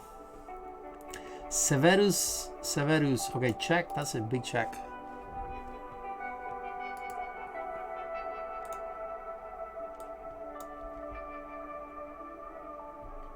That's a big check. And now I don't know. I might be better here. I might be winning actually. Because he have to take. That bishop b5 was a bomb. Hey, what's my elo? Oh, Severus, yeah, it is, my rating is about 25, it's 26. It's 25, 22. Oh my, this looks horrible. Okay, let me see what the best move is here.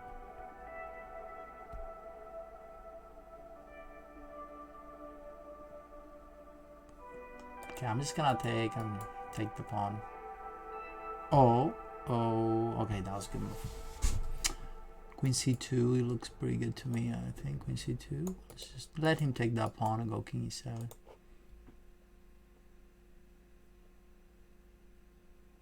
Yeah, I'm 25-20 FIDE. Oh, Severus Snape. That makes sense. How about knight d3?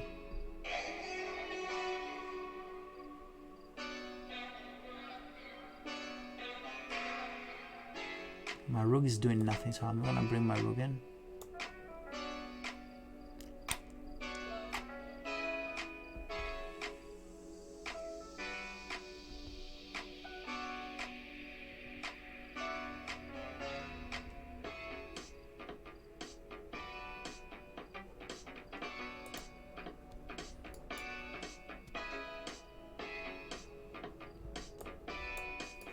Got check on g5, that's annoying. Bringing my rook in too as well. Boom.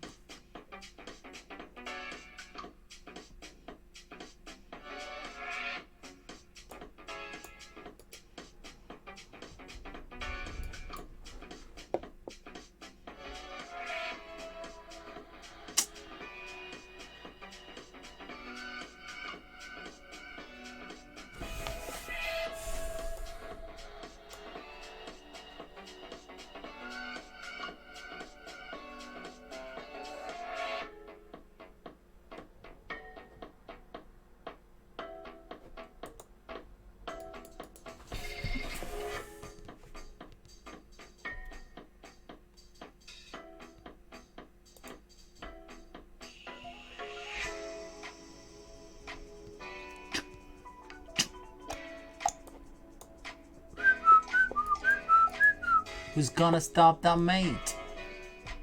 My friend g5. Take the knight.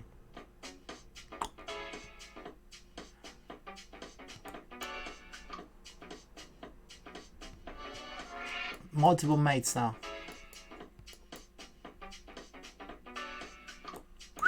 Check. Multiple mates. Boom. Beautiful. Couple more games and the week, guys. The week is started. Don't forget. Yeah, well, I am trying to get to. I've been at 20. My highest rated was 29.72 actually. It's been a little. I think it's been like 2 months since I've been 20 that high. Of course, it was like 2 months ago. My rating is 25-20, but if the reason why it's low is because I stopped playing fully professionally a little while ago now. So, but I used to be at 26, almost 20. My highest rated was 26.17. You probably never heard of me because I was not from the US back then. If you are from the US, so that's probably why. Okay, I'm gonna take this. Play knight 2. Take that pawn.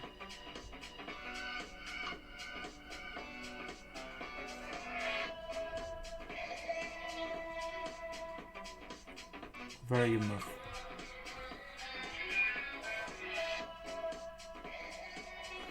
Let me think. Play knight f3 and I guess hate this move, but I think it's the only move I have. Oh, the best move I have. Not the only one, but the best one. He can play bishop h3. I go rook e1. I have double pawns, but he's got double pawns as well. And my knight as well. Okay, there's this, so I'm not gonna allow that. Just play king h1, simple. Yeah. Oh, oh, nice. You're from Germany. Okay, you know, I played in Germany a long time ago. Twice. I played the Neckar Open in Germany. I beat the #1 player back then in Germany. I beat Arkady Naidic. But then he switched to Azerbaijan. Okay, that's a good move. I had to play knight g3, even though I don't like it.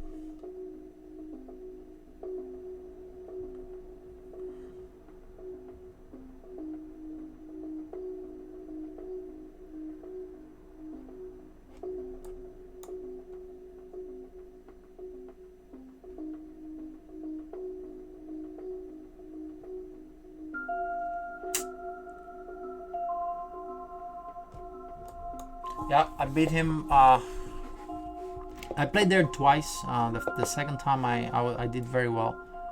I almost win the whole. I started 6 out of 6, and then I blundered away. Lost 3-4 games consecutive.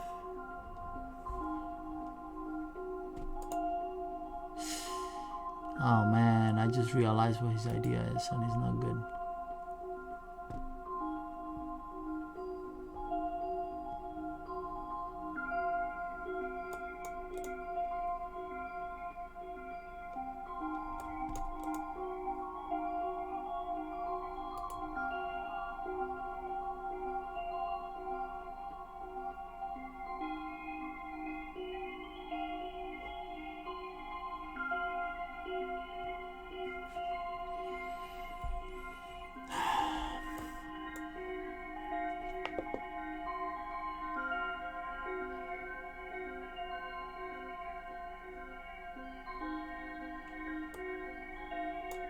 Oh no, bishop f4. Oh come on! He just goes trick one at a time. He doesn't see 2 moves ahead. Just 2 moves, one at a time. But he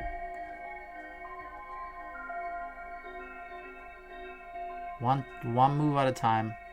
It's working for him.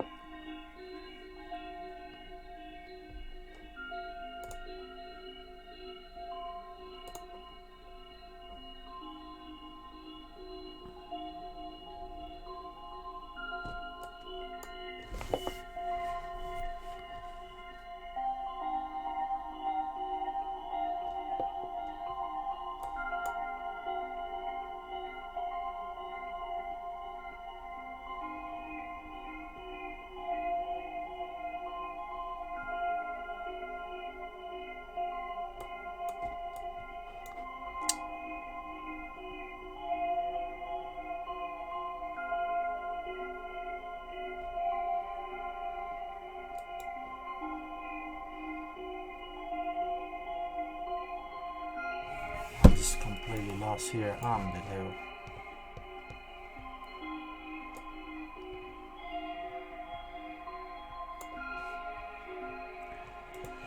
Oh, what a stupid game. I gave it up. Playing slow and bad.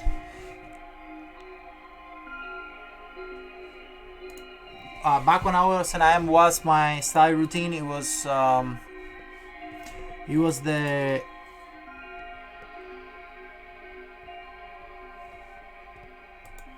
I used to play a lot of Blitz actually.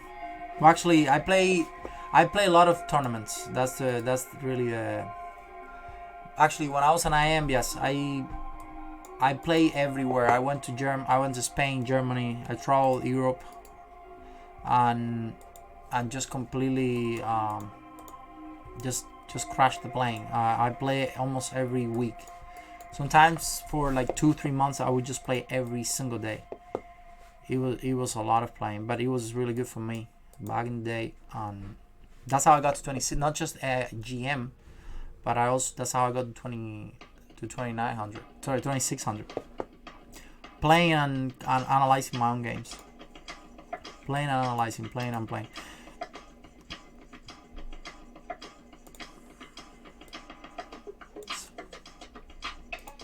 That's weird. I'm doing pretty well now. Yeah. Well, my country didn't have any tournaments. I was from Cuba.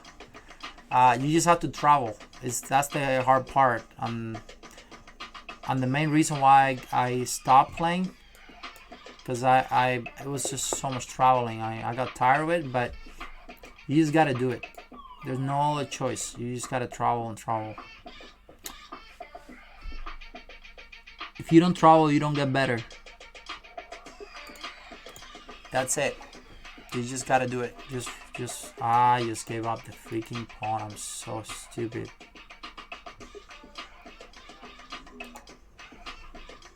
Luckily I have some compensation here.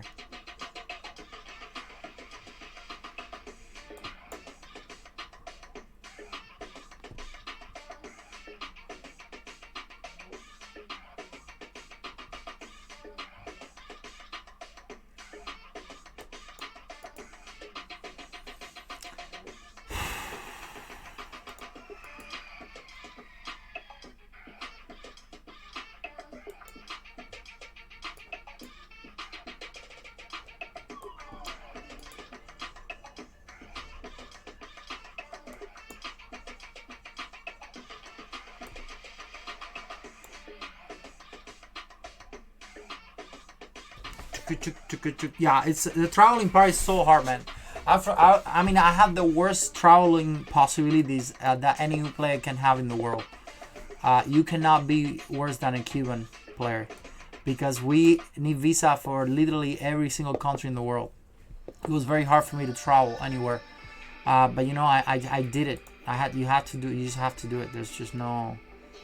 If you don't travel, you don't get better. As simple as that is. I had to pay for my own everywhere I went. It was very hard, but at some point, you know, if you play enough tournament, you can pay for your traveling, and that's what I did. And I went from the first time I went to Spain, I already had a lot of rating. I was like 2,500, but since that time, oh no, God, okay, look at that. King h7, rook takes f7. Very nice move. Rook d1 check. Wait, I think he might have. d6.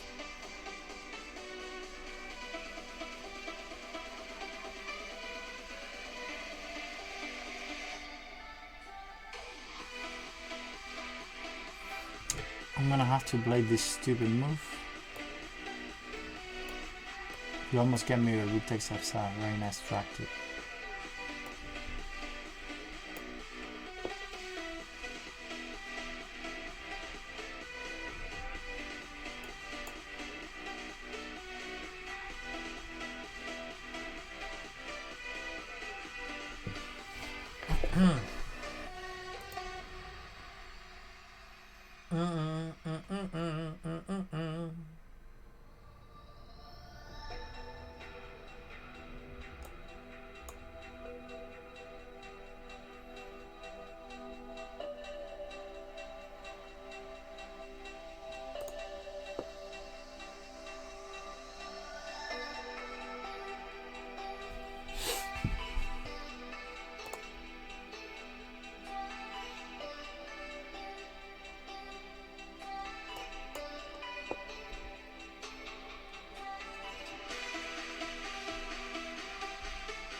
Oh no.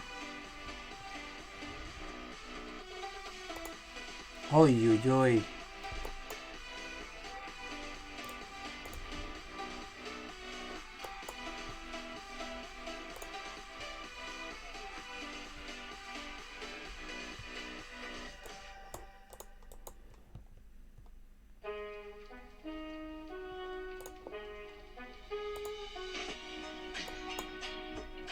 No! No!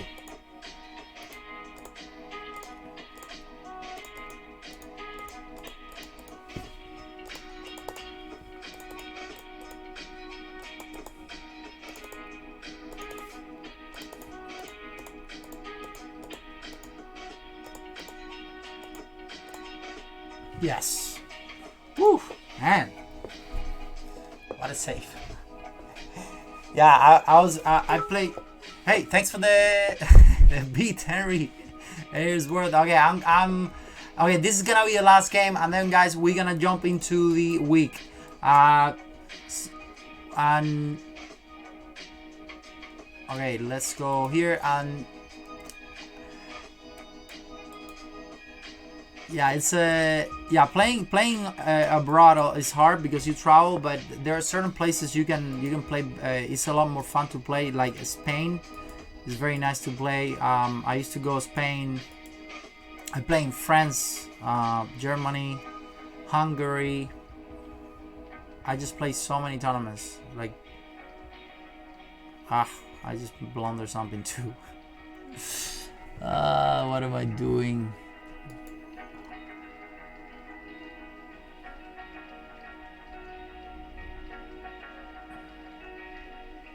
I'm just gonna play G4, I don't care.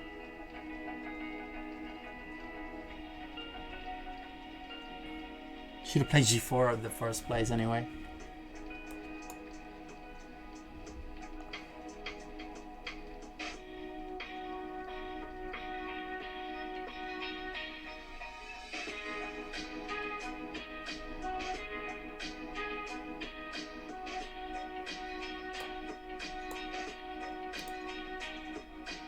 Dun, dun, dun, dun.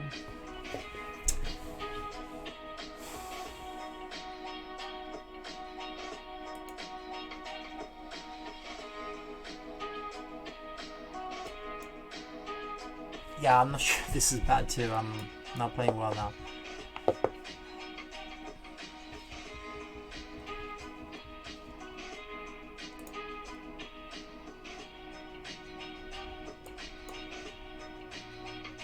Well, he didn't take the free pawn that I gave him.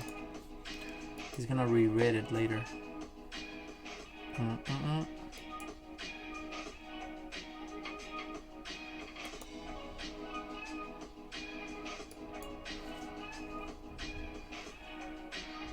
He's taking the bishop now.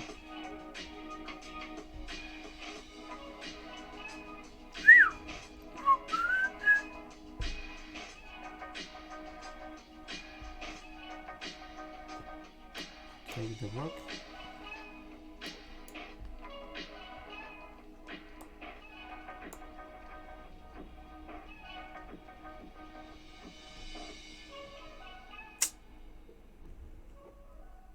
Maybe a blunder.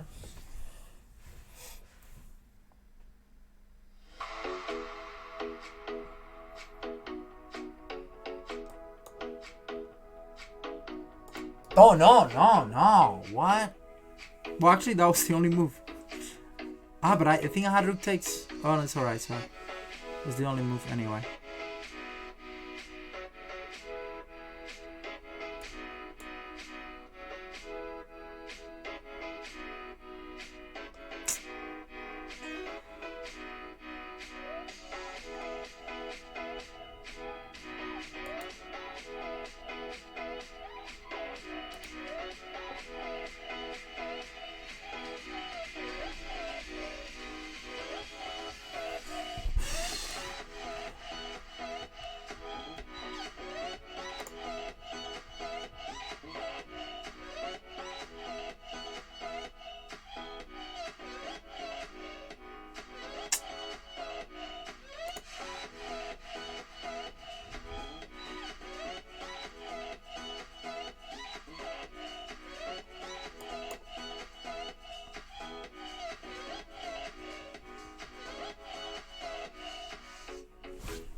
Ay, oh man, horrible position I got.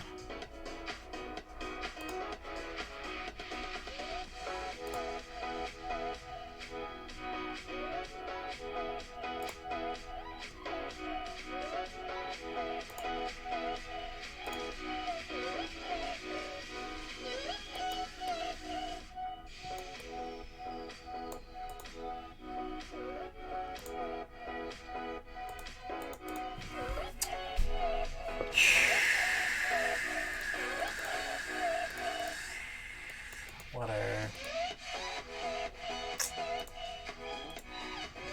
Alright guys. Alright, time to start the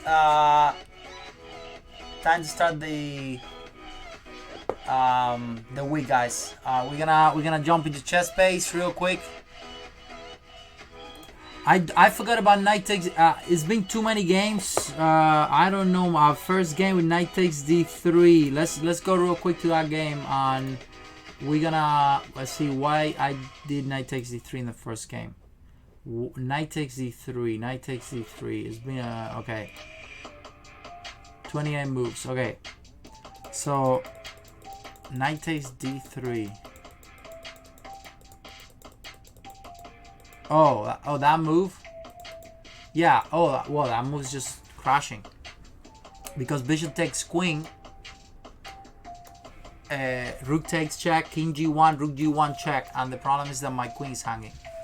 This would have been the best anyway, but it's losing. So he ends up, this check is what I miss. So king h3, rook takes, bishop takes, and now he's up a bishop. So it's just completely losing. So very nice game. Very nice game with by him. Yeah. So let's jump into chess base, guys. We are. I think this is it. So we're gonna start. The welcome to the week, guys. We're gonna be looking at 3 tournaments today. We're gonna. Thanks for the follow, Marks AA. We're gonna be looking into a Sunway Sieges Open.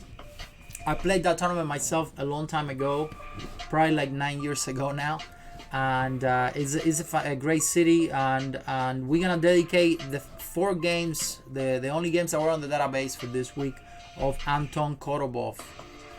Anton Korobov is probably one of the most exciting players in the world. He's been playing he's very unstable. He goes down and up in the rating, but he can beat anyone. He can pretty much lose to anyone. Lately, he's been a little more stable, and his rating is been going up and down, but still on the 2650 plus rating. And after this tournament, he won the whole thing. Very 1 round ahead. He drew, I think the last round it was like 7.5 out of 8. So he ended up with 8 out of 9. Some insane a score for a tournament like this, and he won like 20 something points. So he's gonna be in the next list, very close to 2700. And like I said, very strong player, pretty tactical, very aggressive. And this was actually the first round of the tournament, and is a very the player who's white is at 2250, but it doesn't change the fact that he just crashed him, and he crashed him in a very nice way. He goes e6, just a simple orthodox. White is probably trying to go for some type of Catalan position. The Catalan, for those of you who don't know, if you play bishop e7, castle d4 is called the Catalan. This right here. Now he goes a little more aggressive on this because white didn't play d4. Now black goes d4, and yeah, like Sever said, Korobov is a very entertaining player. I love to watch his games. Very sharp. So he goes d4, which is a good way of avoiding the typical Catalan positions that are usually slightly better for white. And even though he's at 2250, you are 2660, and you're forced to win with black. Sometimes can be a little hard, and that's why this game is so good. So he goes castle c5 quickly, taking over d4, e3, knight c6, all normal stuff, right? Pawn takes pawn. The interesting thing about this position is that white is playing a Benoni with white.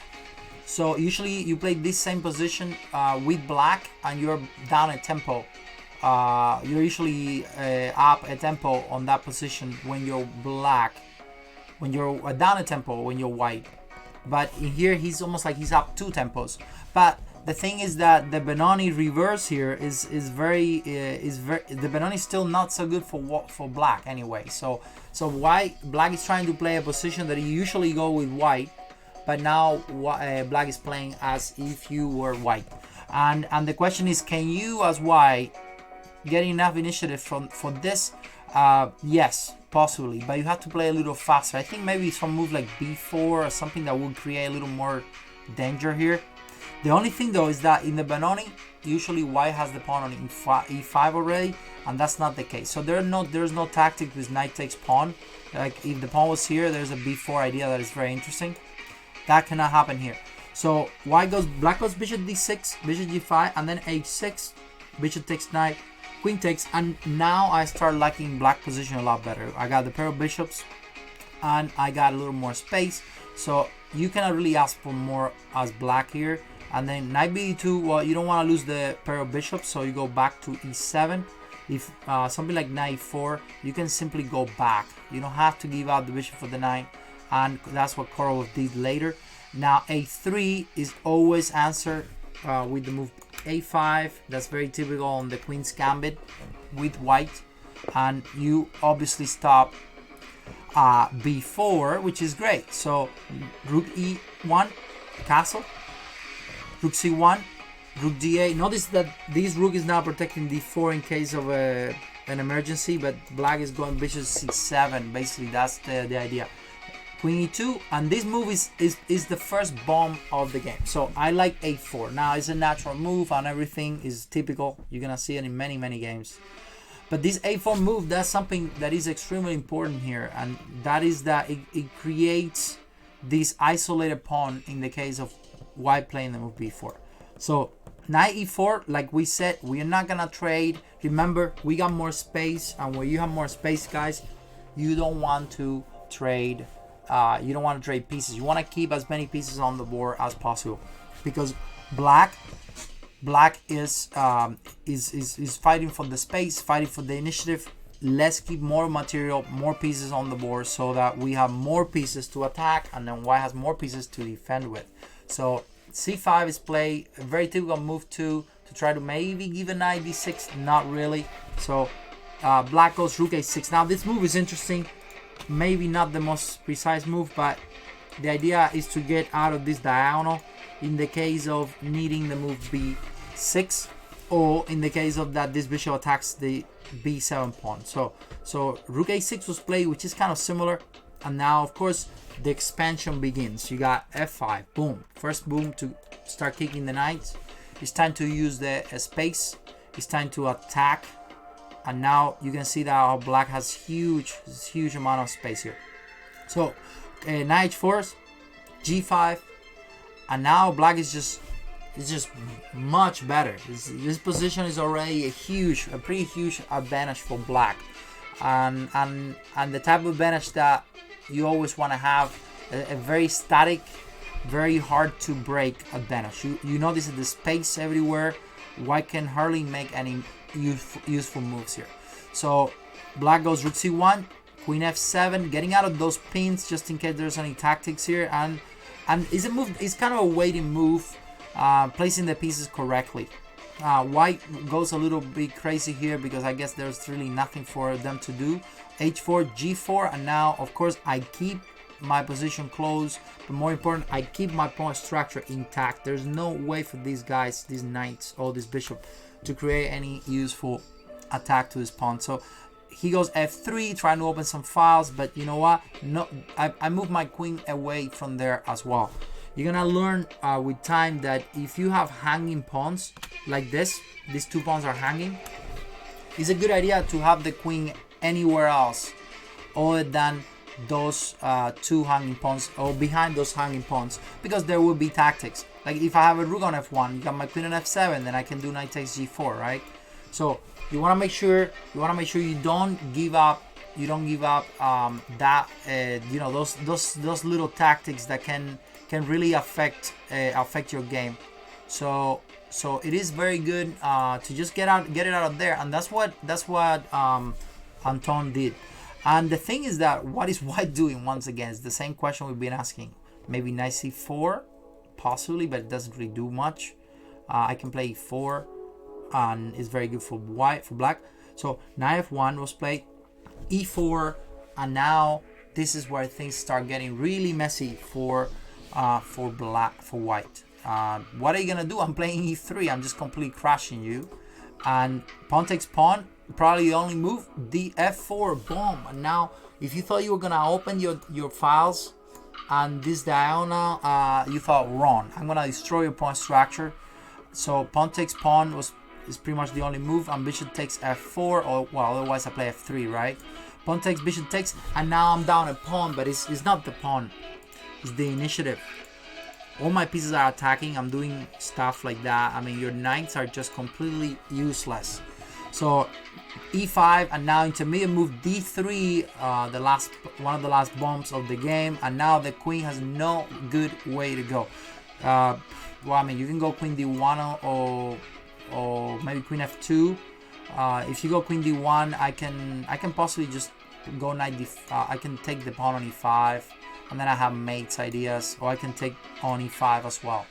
This pawn is protected. So this guy goes queen e4, which is a big blunder, and boom, rook d4, and the queen gets trapped in the middle of the board, and this guy resigned. So a 31 beauty from Anton, and a very nice way to play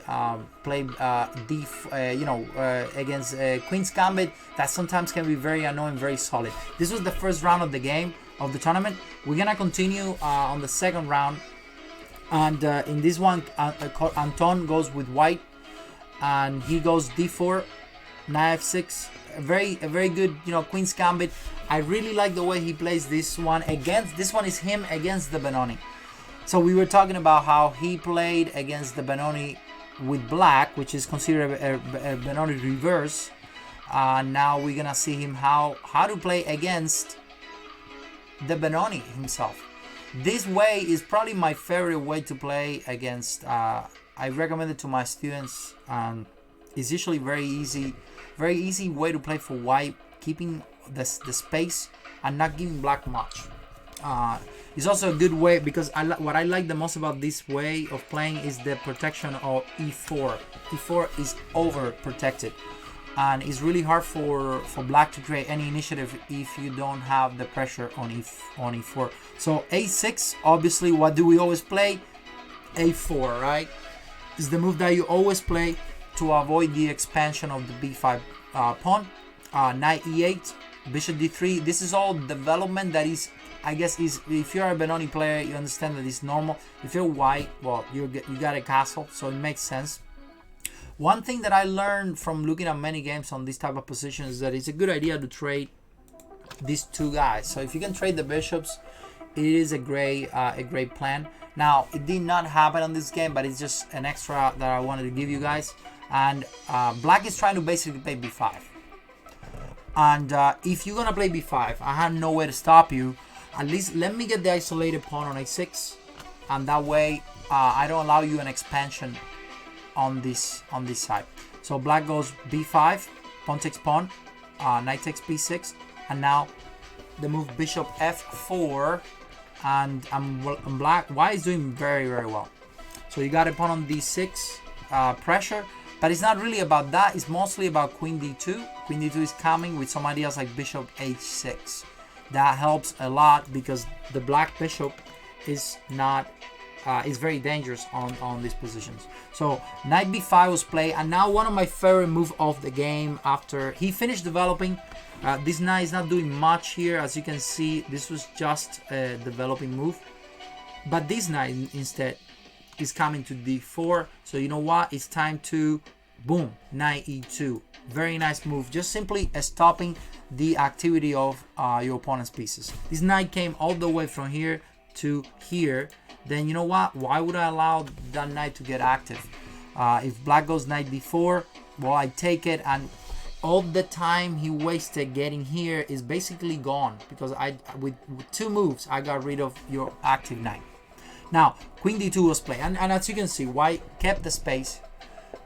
White plays this, keeps the space, and white is just much better. I mean, there's just not much for black. What is the next possible move? Well, try to open the e-file, trade that bishop, and black goes f5, which is actually the first mistake of the game.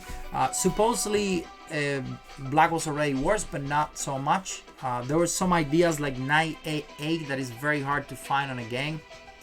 Knight a8, knight c7, knight b5, and that would have created some counterplay maybe, but it's obviously a very uncomfortable position anyway for black. So black goes f5, and Anton just goes rook e1, simple. Just trying to go e5, keep that bishop bad, and then black again. Best move was knight a8, which I thought was a beautiful move that is hard to do on a game, with some ideas like knight c7, knight b5, and so on.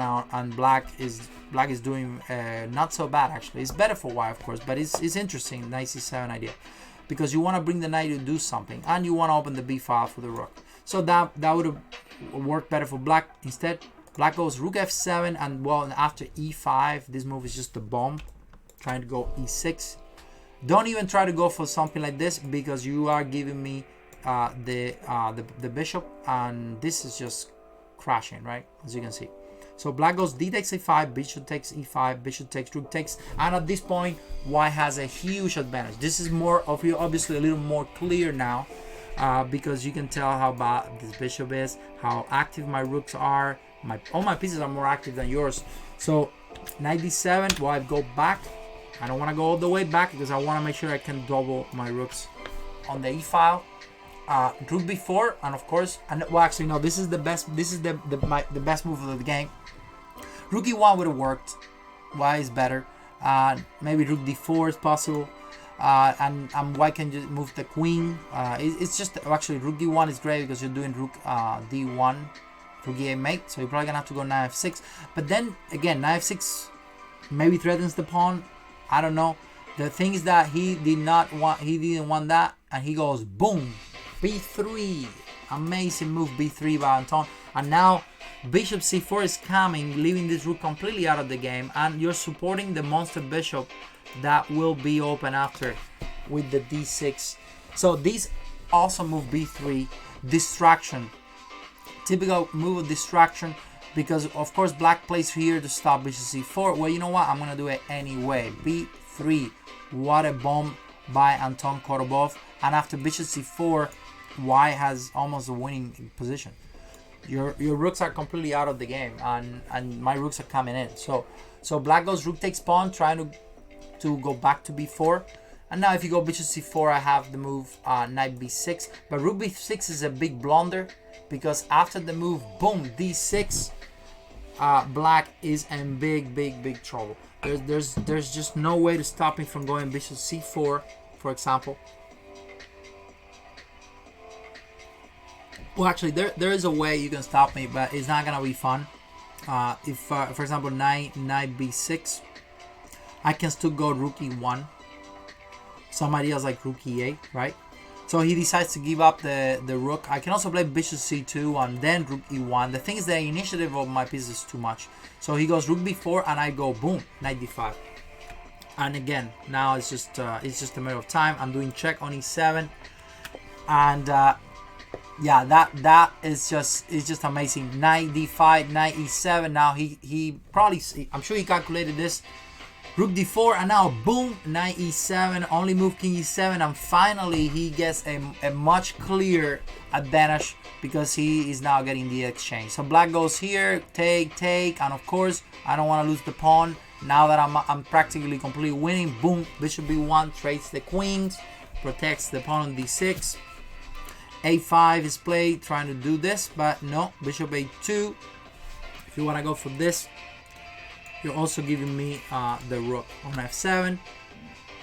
Then it's a matter of time, and white plays rook e1, and black resign. So a very nice game again from Anton, starting from the beginning all the way, and a great opening choice and great way of killing the opponent on a Benoni. That to me is just not the best line.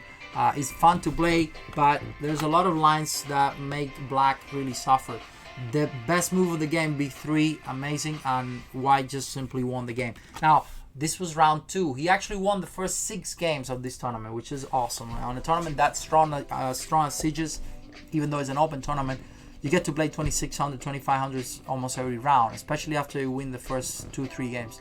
And he beat another very talented player, Jakovir Sindarov. I think this kid broke the record of youngest. He was the youngest grandmaster in the world at some point, and he's 25, 26, and he might be like 14 years old, or something like that. So opening wise, it was a Najdorf that transformed into some type of classical Sicilian, and black just played normal, and at this point white is slightly better.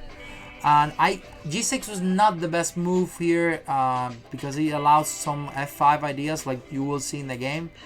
But what I liked about this game was the defense of Anton Korobov. He managed to get out of some amazing tactics. And g6, king h1, queen d7, and now white goes boom f5, which is already creating a lot of trouble.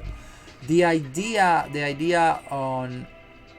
of this f5, you're gonna see it right away. Pawn takes pawn. Now if you take, which would have been okay, black can go e5, and then the idea is to go something like king h8, rook ga, and black can use the g2 g2 file as an attacking mechanism. So that's the idea.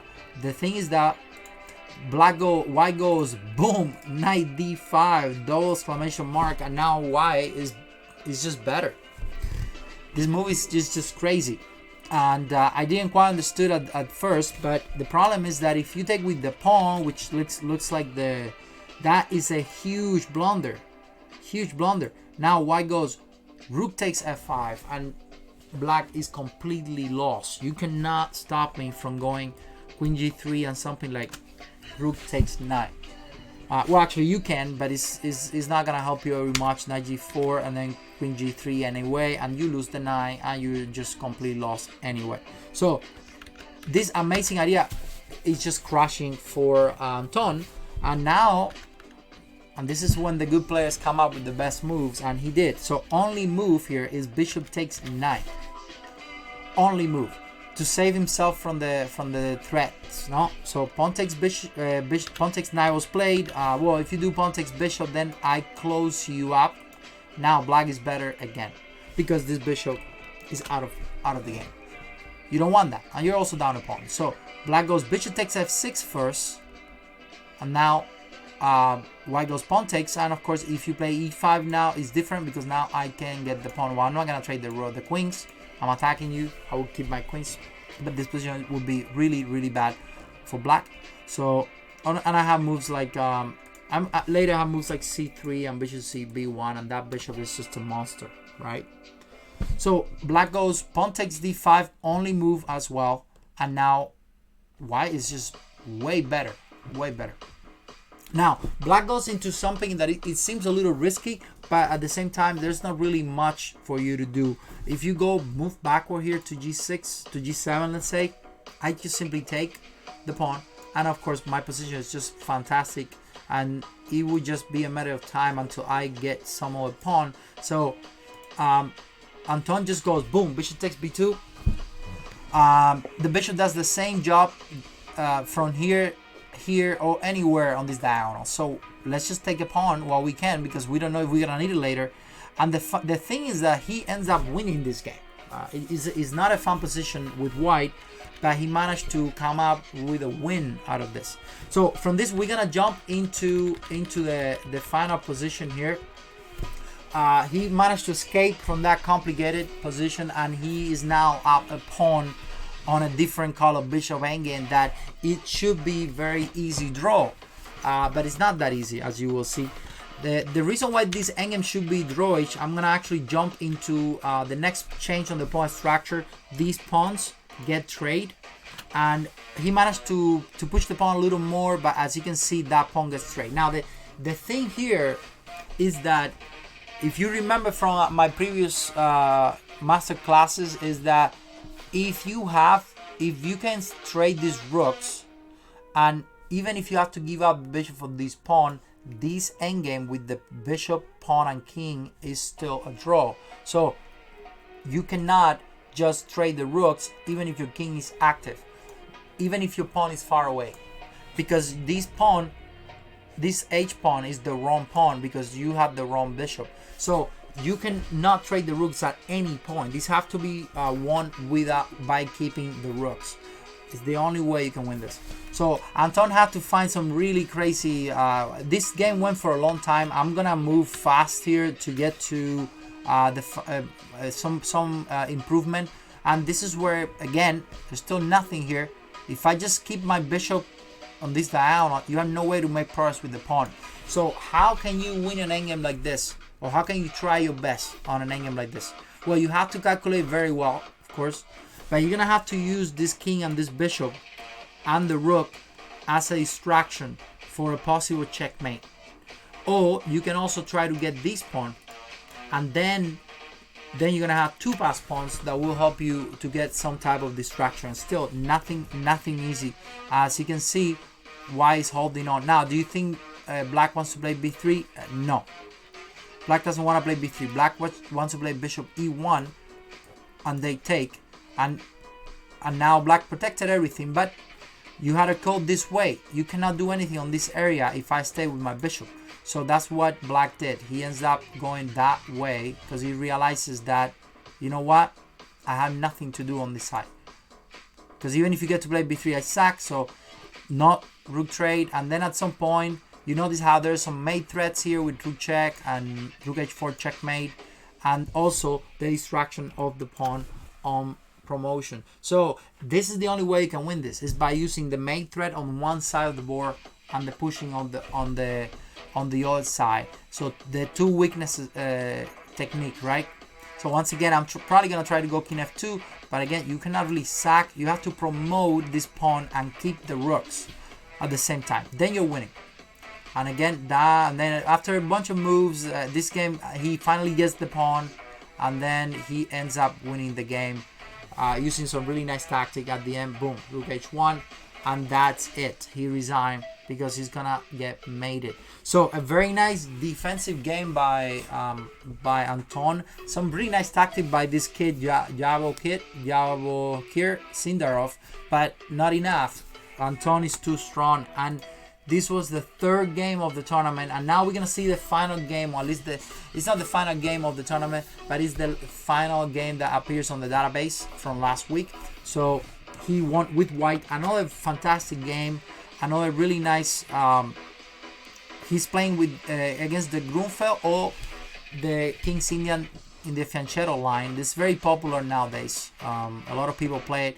And d5, pawn takes. I'm gonna go on the opening. This is all theoretical, so if you need more information on this, make sure you check my YouTube channel, so that you know the game. You have the game.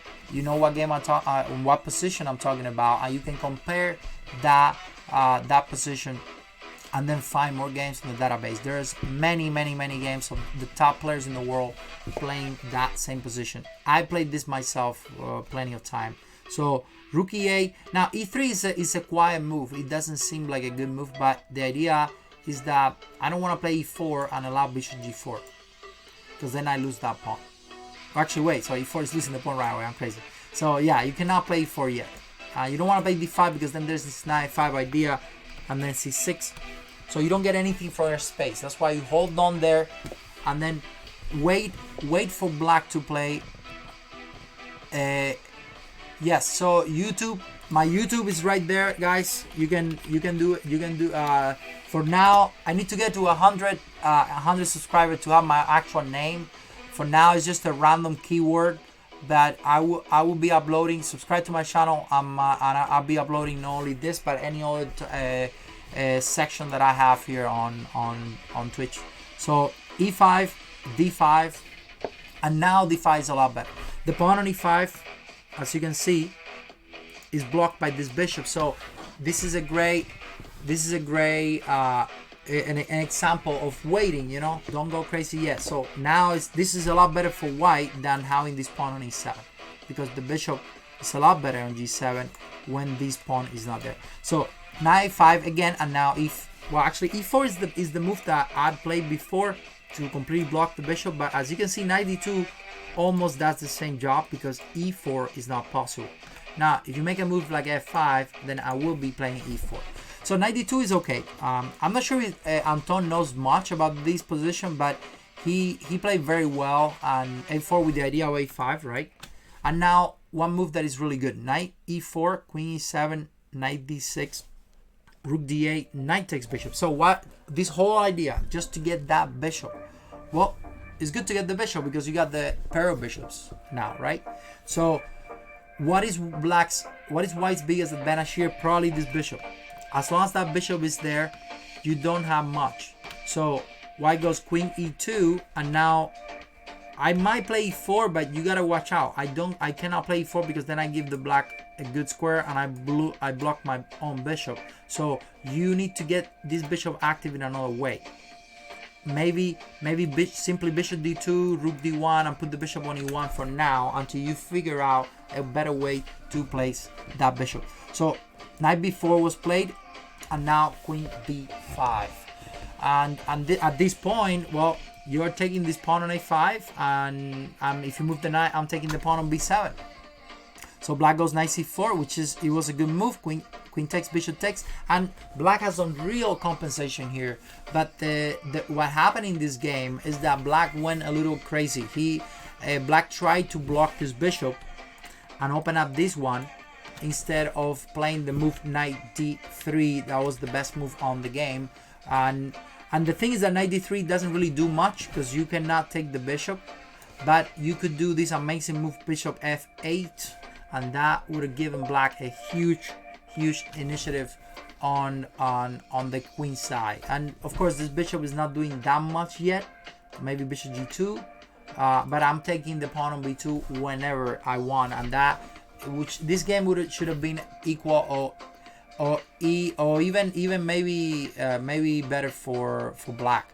So but instead he played this move f5, and you're gonna notice you need to watch out for changes on the pawn structure, guys. It's extremely important because it helps you make quick decisions and get better when notice the difference and then improve your position. This move f5 is what caused black to lose the game, and you see why later. So f5, a mistake, and now e4, and suddenly not only that I'm blocking your bishop, because of course black was trying to play e4, that's obvious, then e4. So now not only that I'm blocking your bishop, but I'm also taking this pawn whenever I want.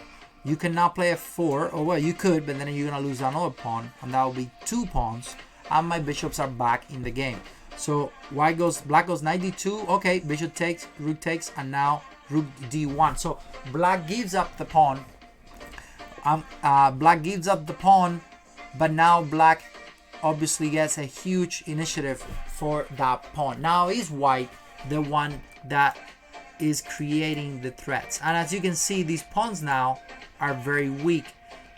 The only threat black has is this pawn on a4. Everything else is well protected, and that's why, guys, you shouldn't push pawns when you don't know what you're doing. You have to be very careful on how you push pawns, because pawns are the most difficult thing to move in chess. Okay, when you're gonna make a pawn move that is risky, think it 50 times.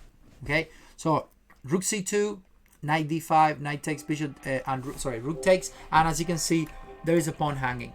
This bishop cannot help much. And the thing is, if you play e4 to open up the bishop, you're leaving me 2 more weaknesses. So now is when white start getting better. Rook takes pawn. You see that he doesn't take this because I don't want to separate my pawns, and because I don't want to open the bishop. Why would I do that? So rook takes pawn, and now he actually won this game extremely easily. It was a very instructive game. So rook b5, a bomb here, because now I want to go b6, b7. So yes, you can get a pawn, but you notice how problematic for you is to protect this back. So I can go king h2, and then now when you move here, I can give you a check, let's say, and you see how you're completely lost, right? Because my bishop, you're gonna lose your bishop on f8. So very, very nice tactic by Anton. Boom, rook b5. And the thing is that a5, a6, a7, a8. In 3-4 moves, I'm completely winning. So bishop c5 check, king g2, rook takes, pawn takes, and now h4. Why is just up a pawn, but it's almost like up 2 pawns because this guy here is not really helping, and then protects the pawn. The game went longer, but very nice tactic overall by Anton, and he ends up activating the king, and then you can see how he creates another pass pawn. G4, G5, distraction, right? The two weaknesses, both on both sides. Bishop b4, not giving up anything. You gotta watch out for G5 now. Rook f1. You gotta maybe you go back here now, right? Going back to c7. No, you're not gonna take my pawn. Here we go finally, and now I'm gonna do the move. Rook c2. Well, you can get this guy, but then I'm gonna go check and then take this pawn. So I'm trading a pawn for another, but these two connected pass pawns are gonna give me a lot more, and that's what happened. Well, black didn't really have a choice here. It's either you give me that or you're not gonna have anything. So he goes check, and now it's a matter of time how I push those pawns. And on top of that, he just found a nice way. Look at this beautiful move to finish the game. King h7, bishop f6, sound. Boom, bishop c6. And black resign because you cannot stop rook f7 or g7.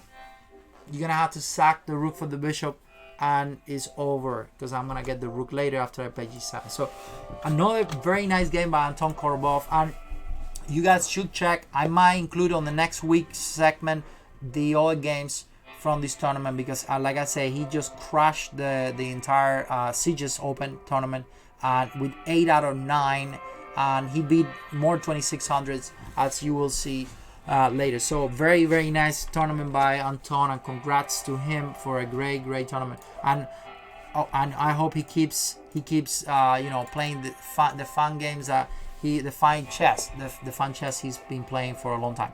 So from that we're gonna finish for the Sieges, and we're gonna jump into Jerusalem, where we had one of the FIDE Grand Prix events. Jan Nepomniachtchi won the whole thing. We're gonna be looking at some of the best games. He had some of very interesting matches. He played last week. He played Boris Gelfand. He won that one, and he also beat Gelfand. He beat, I think, Wesley or Julian G, and amazing tournament by Nepomniachtchi. I think in the last game he played Wei Yi, I think, and he also beat him. So he won the whole thing. But of course Nepomniachtchi is a specifically very strong. He's strong everywhere, but he's very strong on blitz rapids. A great player. Very, very strong player. So we're gonna and also one of my favorite players on the top 10 because he plays dynamic chess, very aggressive. It doesn't matter what color pieces he's playing. You're gonna always find a fight. So congratulations to Nepomniachtchi for winning the Grand Prix, and I think he qualified I'm pretty sure he qualifies for the World Championship final, but I'm not sure. I'm not confirmed with that. So anyway, knight c3, e5, and this is one of the ways you can avoid the Pelican, which I think that's what Gelfand was gonna play. And of course, if you don't like to play against the Pelican, this is one of the many anti-Pelicans. Usually the best way of stop this or punish that with black is the move e5, and the move e5 is answered usually by bishop c4. So white plays with the control on d5, and Nepomniachtchi goes for d3, just typical stuff. Now the move that was very interesting to me, even though I have seen it before, is the move knight d2. Very good move by Nepo, and killing it with the knight d2. Just trying to go knight f1, knight e3, knight d5, and again it's all about the control of d5. We're gonna see another very nice game from the Ukrainian Championship on this similar position. So wait for it. It's gonna be very exciting. And black goes knight f6 makes sense. Knight f1, knight d7, following some similar idea. This is actually a Magnus idea to go knight b6 and get rid of the knight. And the other idea about this move is the move bishop g5. So you have to be very careful on which pieces you trade on these positions. If I get rid of my bad bishop for the good bishop, then black's position gets a lot better. So you want to make sure you can get to avoid this. So knight d5 was played, and of course bishop g5 is not an option now because I can take and I can go queen c7. So knight c7, that's a mistake, of course. So knight b6 was played instead of bishop g5, getting rid of the knight. And now knight takes, pawn takes, and here we go again. We got the move, or maybe we got the move bishop g5. That's not possible neither. So white goes c3, and of course bishop g5 is a blunder because I got the move queen h5. So there's a lot of tactics you have to be careful with here. Black goes castle, and then now boom, h4. Look at that move. So after castle, black was trying to play the move bishop g5, but then h4 to stop it. That's it. b5, very nice move by Gelfand. That was probably the best move of the game, or one of the best moves of the game. b5, giving up the pawn, but giving some real initiative. If you don't do that, I was probably, I'm sure that Mr. Nepo was gonna go knight e3, knight d5, and place the monster knight again on d5 with some ideas like bishop g5. And as you can see, black is getting some real issues with the space. So the other thing is that bishop takes pawn is just a big blunder. So I go queen h5 again, and I get that pawn. It's not the first time we see Nepo Niasse make moves like h4. Again, he's a very aggressive player. b5, bishop, he takes the pawn, and now Gelfand has boom d5, and the position is extremely complex. Why? Because black doesn't have the same space anymore. So white goes knight 3, d4, knight d5, and then now the knight on d5 is just killing it.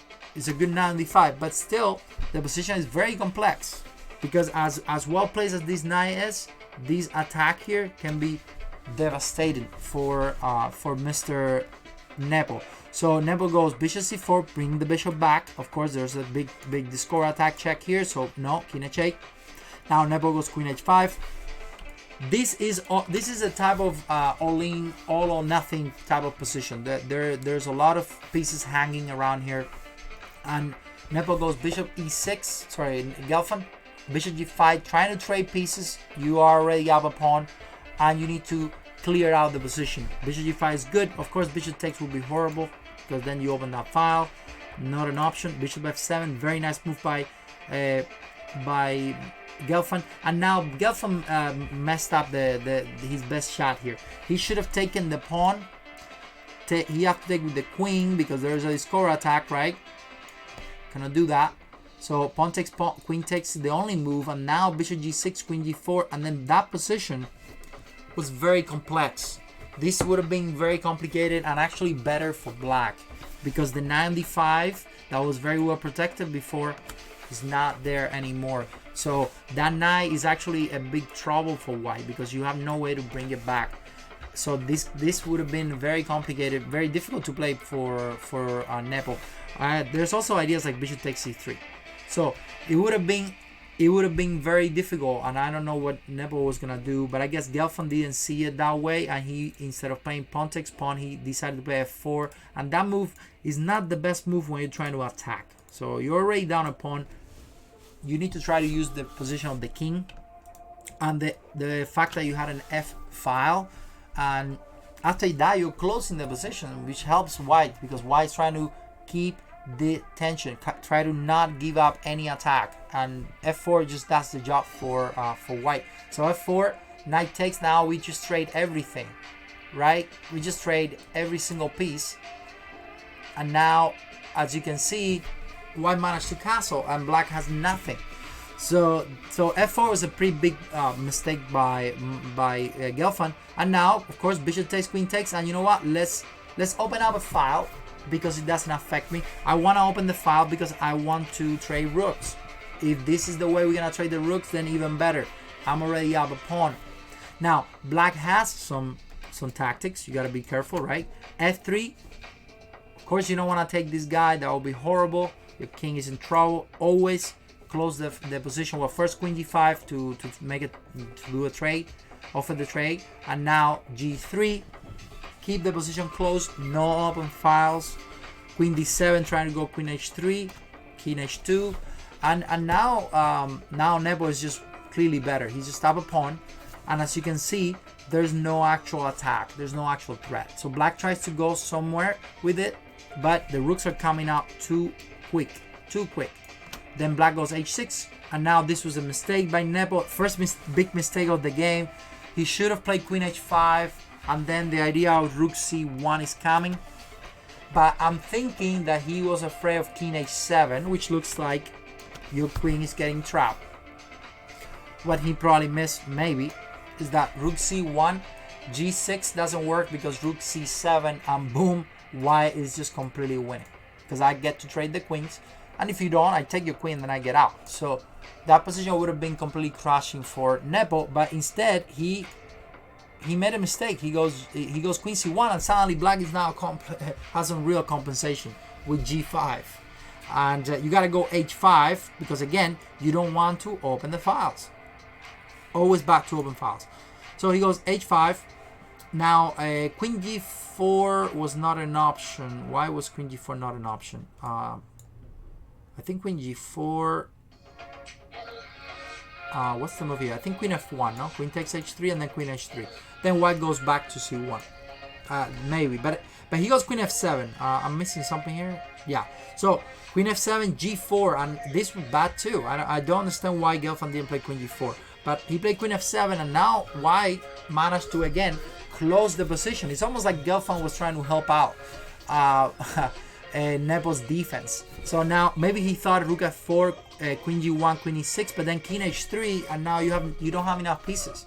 And the fact is that it seems like white is kind of stuck on this area, but I'm not, because I'm playing rook c1, rook c7, and whenever I can, I'm gonna play rook c6, and then black has no way to keep the pressure on g4, so you have to get out of the diagonal, and at that point I can bring my queen into the attack. So this is already a completely winning position for white, and it was that way. Rook c4, and now b3, not giving up anything. My plan is very, very straightforward. I'm going to rook c1.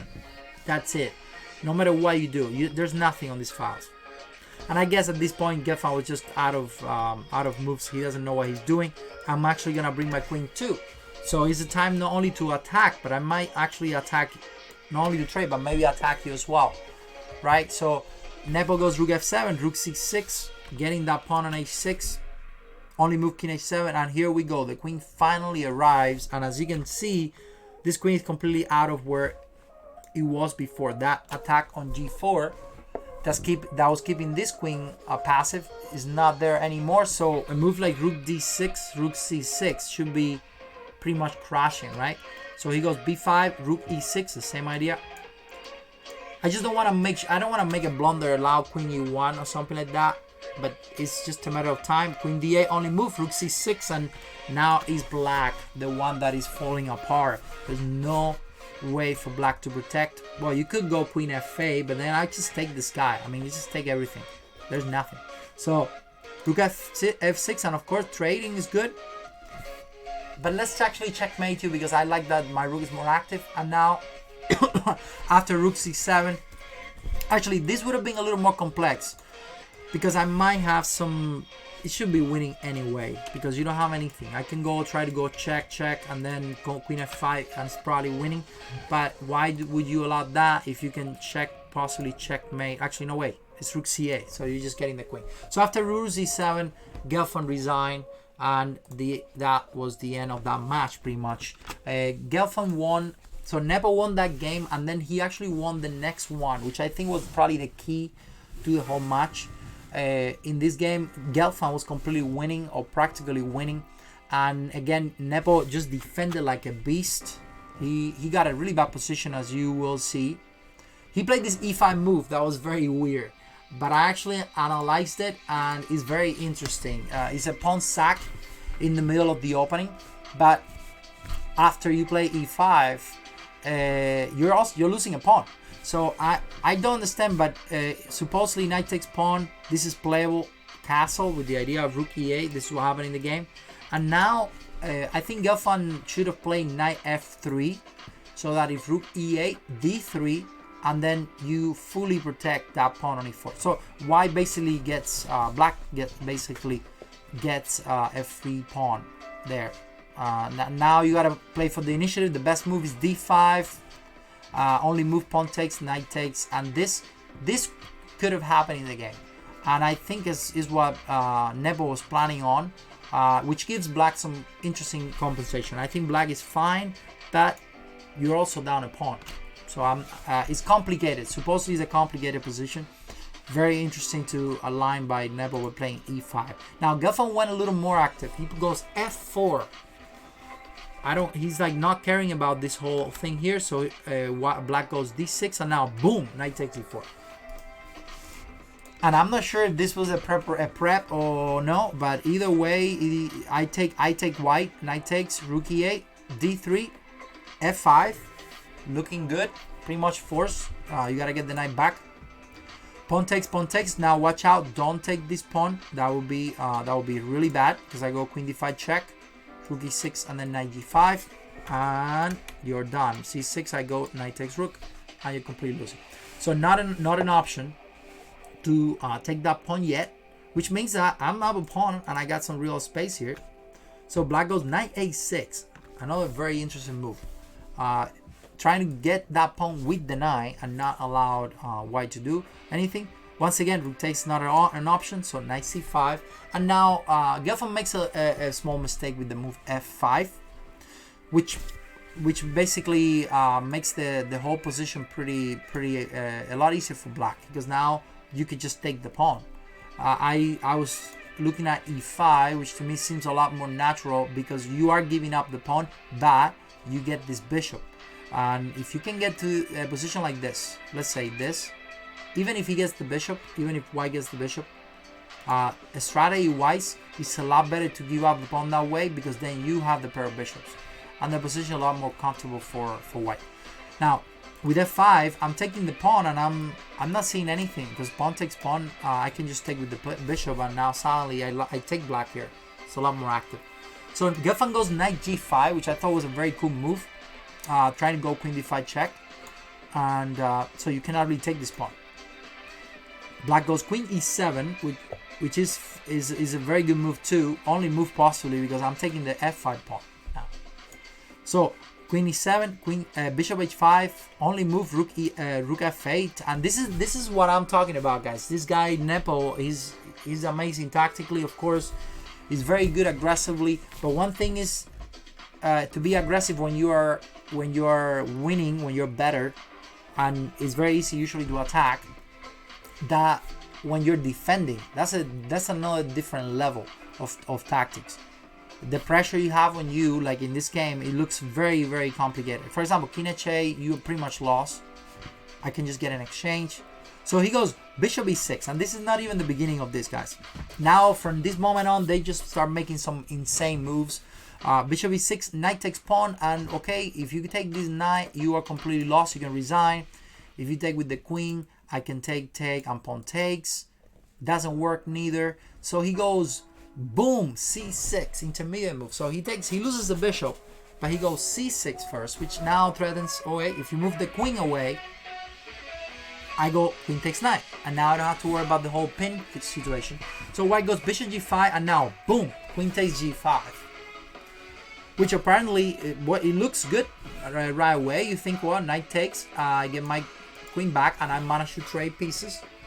That's exactly what I need in a position where I'm getting crashed, or at least it seemed like white is getting crashed. So Gelfand goes boom, and again it seems like Nepo just blundered. because it's just a boom boom for the situation for both players. Queen takes knight, another bomb move here, and if you take my queen, well, what are you gonna do? If you take my queen, I take your queen, I'm up a piece. If you go queen takes bishop, I just go queen takes pawn, and I'm taking all your pieces, completely crashing. But wait, it's not over yet. Another boom time. Boom, queen e7. And these guys are just insane. They just, I don't know if they calculated all this, but they Nepo had to calculate this. So now I'm attacking your queen, and I'm getting my knight back, and it's like crazy stuff. So queen f2, and suddenly queen takes knight, and things quiet down a little.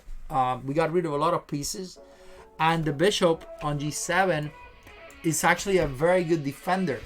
Well, the crazy thing, guys, is that he ends up winning this game. It's kind of unbelievable, because if I'm looking at this from black perspective, I'll be very worried, I'll be suffering pretty much. So he goes queen takes pawn, takes a random pawn in the middle of nowhere, which actually is the only move, because you don't want to be down a pawn, and also worse. So this is a all or nothing position again. You gotta go for it. Bishop d4 is a threat. Queen d4 is a threat. You don't want to trade queens if you're playing white, because you have the initiative. So, of course, Gelfand goes king h1, and have in mind that, guys, this is the game after Nepo wins the first game in the match. So, Gelfand is forced to win if he wants to keep a chance on the match. So, king h8. So Gelfand is going all in here. There's no other chance. And queen g3. So all of this is normal, but now this move, bishop e5 first, queen h3, and then boom, rook f6, defensive moves. You think bishop g6 works? It might, but no, boom, queen g8, defense. There's nothing yet, or at least nothing clear. At the same time, what is black doing? There's nothing for black. Maybe king g7, and then get out.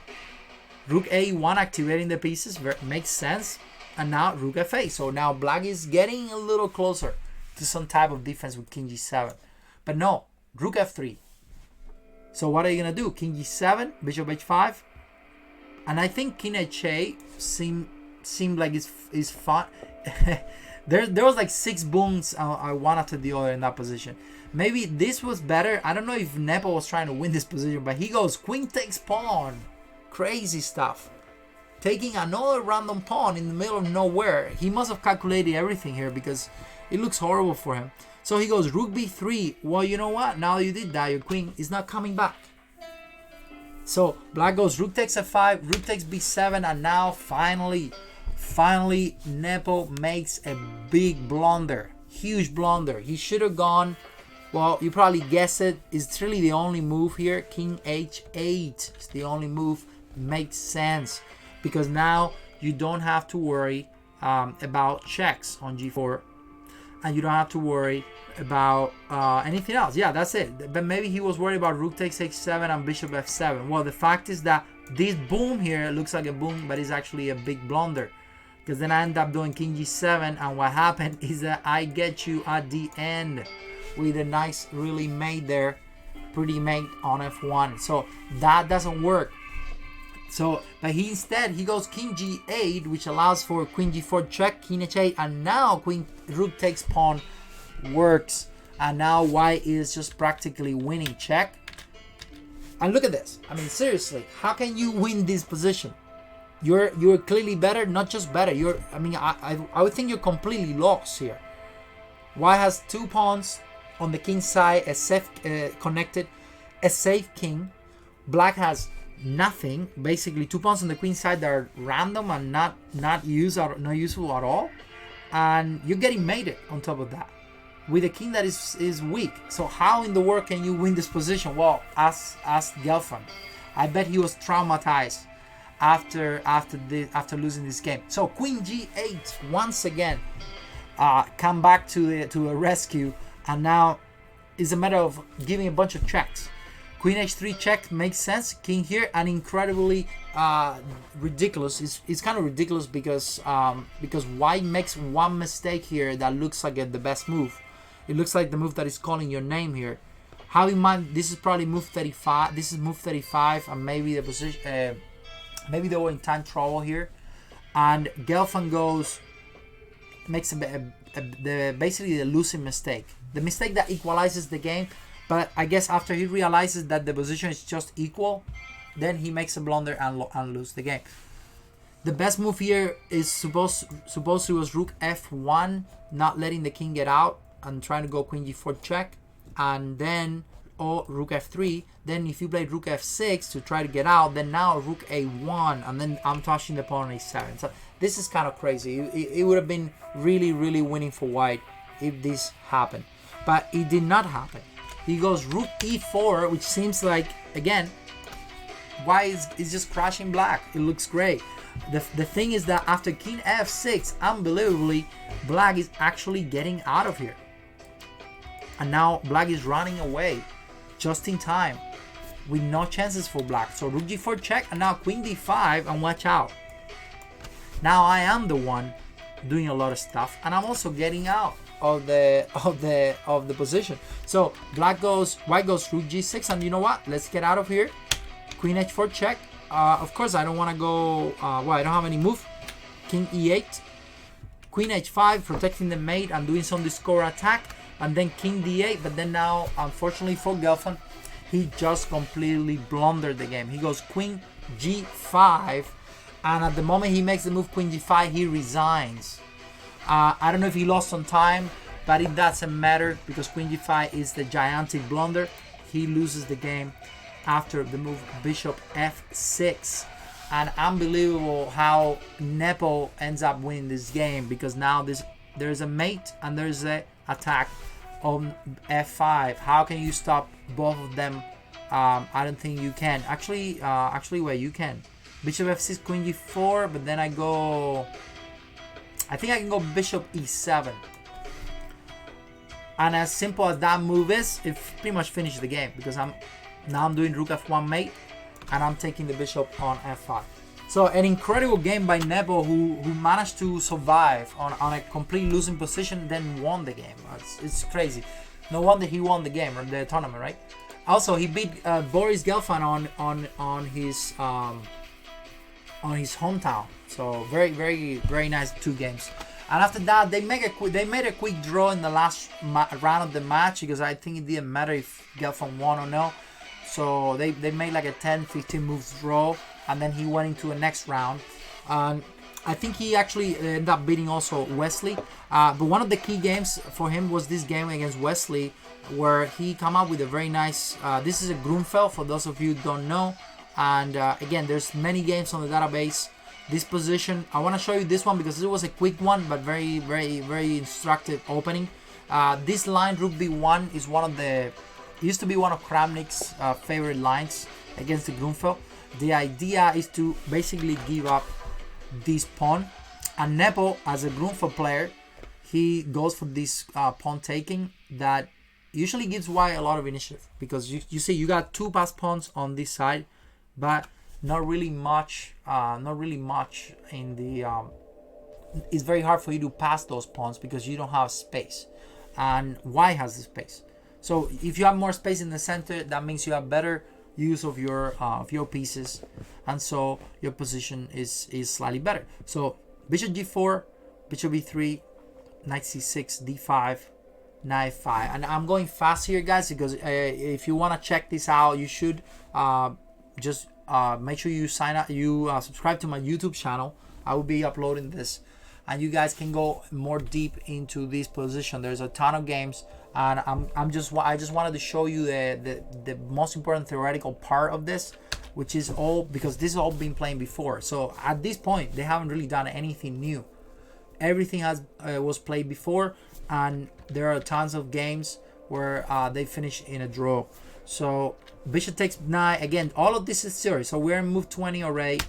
Queen d6, and now we're gonna see the first novelty, the first move of the entire game.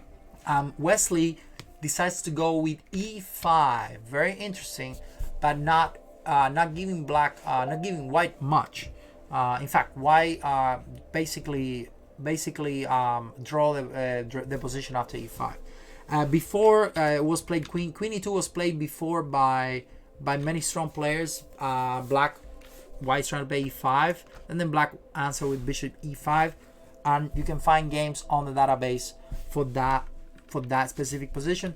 Now Wesley decided to play e5, answered by bishop takes e5, and against queen e2, bishop f6. So now black is up 2 pawns. So white better gets going with something, or you are gonna be down a lot of material. So black goes bishop d2, and now Nepo goes queen d8. Now this move is very cool, because if you try to go fancy with b6, trying to protect your stuff, there are moves like bishop b4, queen d8, and boom, suddenly is now white the one who's practically winning. So you cannot get that fancy. That's why this move that Nepo did is so amazing. Queen d8, defensive again. Now I'm getting ready to maybe play b6, but not really. I don't need to. There's nothing else you can force me. You cannot force me to play b6.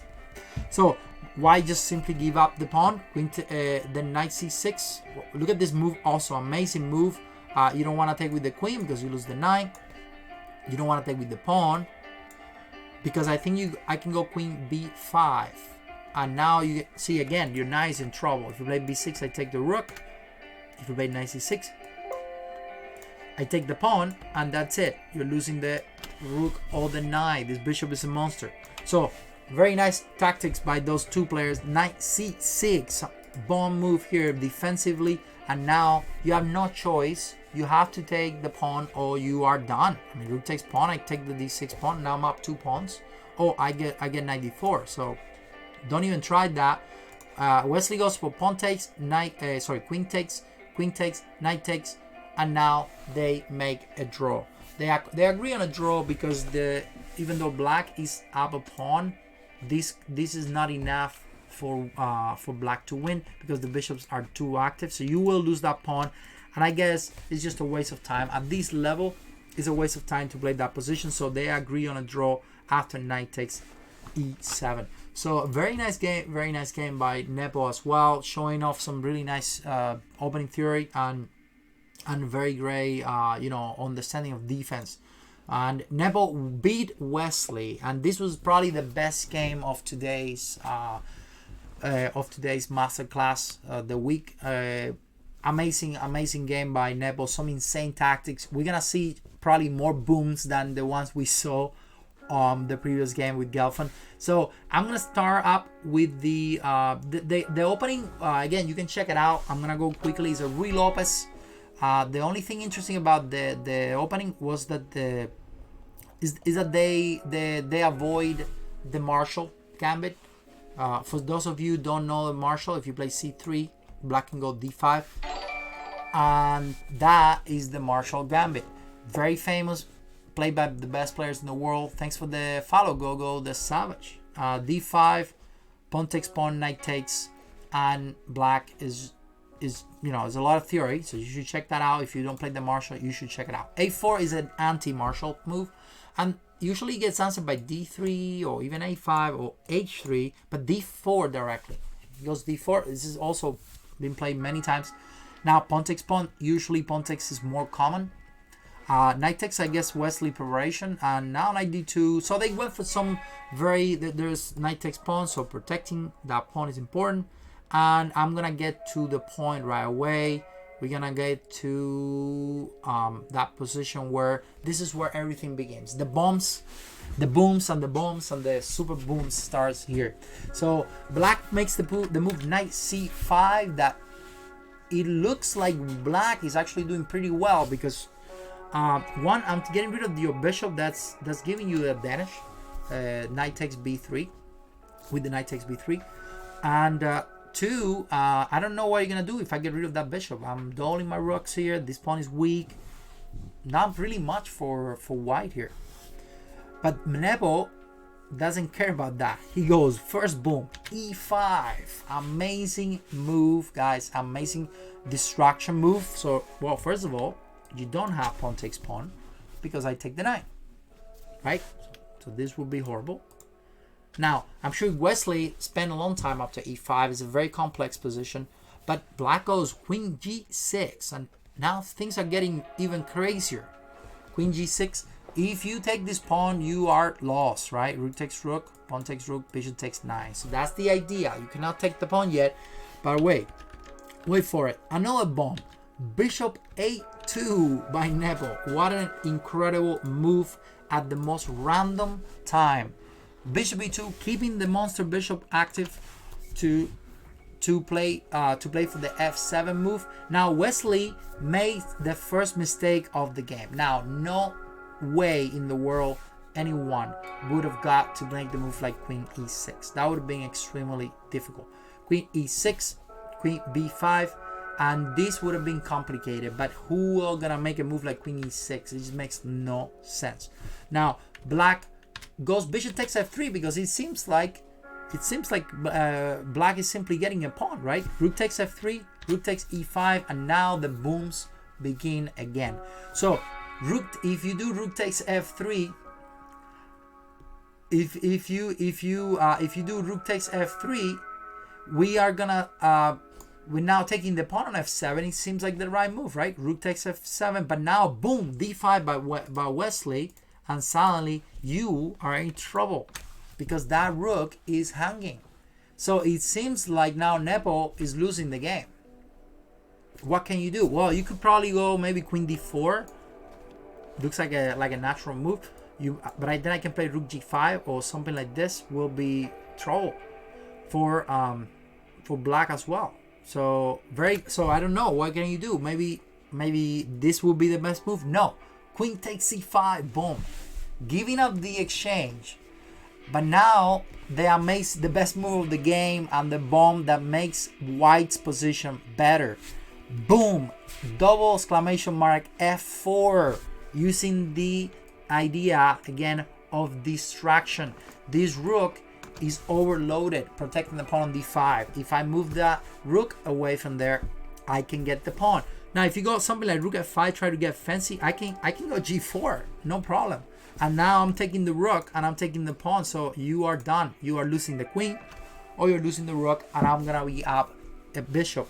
So Nepo goes queen takes f4, and once again it seems like after bishop takes d5, I'm not really taking anything because king ha. So your rook is trapped, but the problem is that now I got boom, rook f1. I mean this is just out of the calculating this position is just crazy. It makes no sense. But now notice that you cannot move the queen because it's mate on f8. So this is just incredible tactics by Nepo, starting from e5 all the way until rook f1. Now is when you finally see what's happening. So only move rook takes bishop, but then now white has a clear advantage because my rook and my queen are more active than your queen and your rook.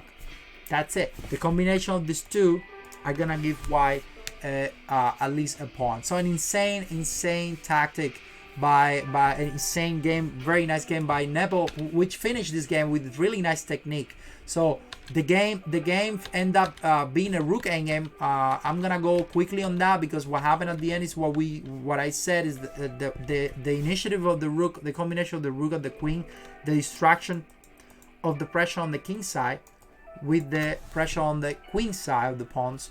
At the end, it's gonna give up something. White is gonna get something, and white indeed get something. They end up getting a pawn. This move, rook e8, another awesome intermediate move by Nepo, and boom, now here you go. It's time to start collecting. Now, rook e2, I'm not gonna take this guy. No, I'm gonna get this guy. So finally, he collected a pawn, and now he just gave this guy another lecture on activity of the rook. So he goes rook c5 check. This is a very important technique here. After he loses that pawn, a lot of people will be like, oh, I'm just gonna try to stop pushing this pawn maybe or something like that. No. Rook e5, a bomb, the final bomb, the perfect position for the rook. Why? Because now I'm freeing my rook from the protection of this, my king from the protection of this pawn, and then the king goes up, and it helps to promote that pawn. So he goes rook here, rook e3, and now it's just a matter of time. King is active, pawn is passed and too far, and Nepo finished it with a nice technique for you guys to learn. Two connected pass pawns cannot be stopped by just one rook, and especially if the king is in the middle. So a very easy way of winning here is to give up the rook for that pawn, even if it gets to that point, and then these two guys with the king that close is unstoppable, as you can see. So if you go rook h6 now, I go here, and if you promote, or if you go rook g4, I just take you. Well, in this case, I can just take you, right? So let's say you go rook g4, I go rook takes rook, this. So it ended up being a lot closer than it seems, but he was already winning for a long time. Even here, I think Nepos could have he could have done this move and is probably winning, and then b6. Oh, sorry, check. Even this should be easily winning for black, because you have no way to stop me from promoting. And this is just to show you guys the power of the pawns, right? Boom. Whenever you're done, I'm gonna go here and then I'm gonna promote. Your king's too far away, so this game is completely winning. Very, very nice game. Amazing all the way from tactics to end games, and no wonder again he won the whole championship. So from we're gonna move from Nepomniachtchi to a very quick game of Bashir on the same tournament. Bashir beat Topalov on a very quickly game, only 31 move. But the nice thing about this game is that from the 31 moves that they play, probably 20 of them was all theory. So very nice game by Bashir and by Topalov.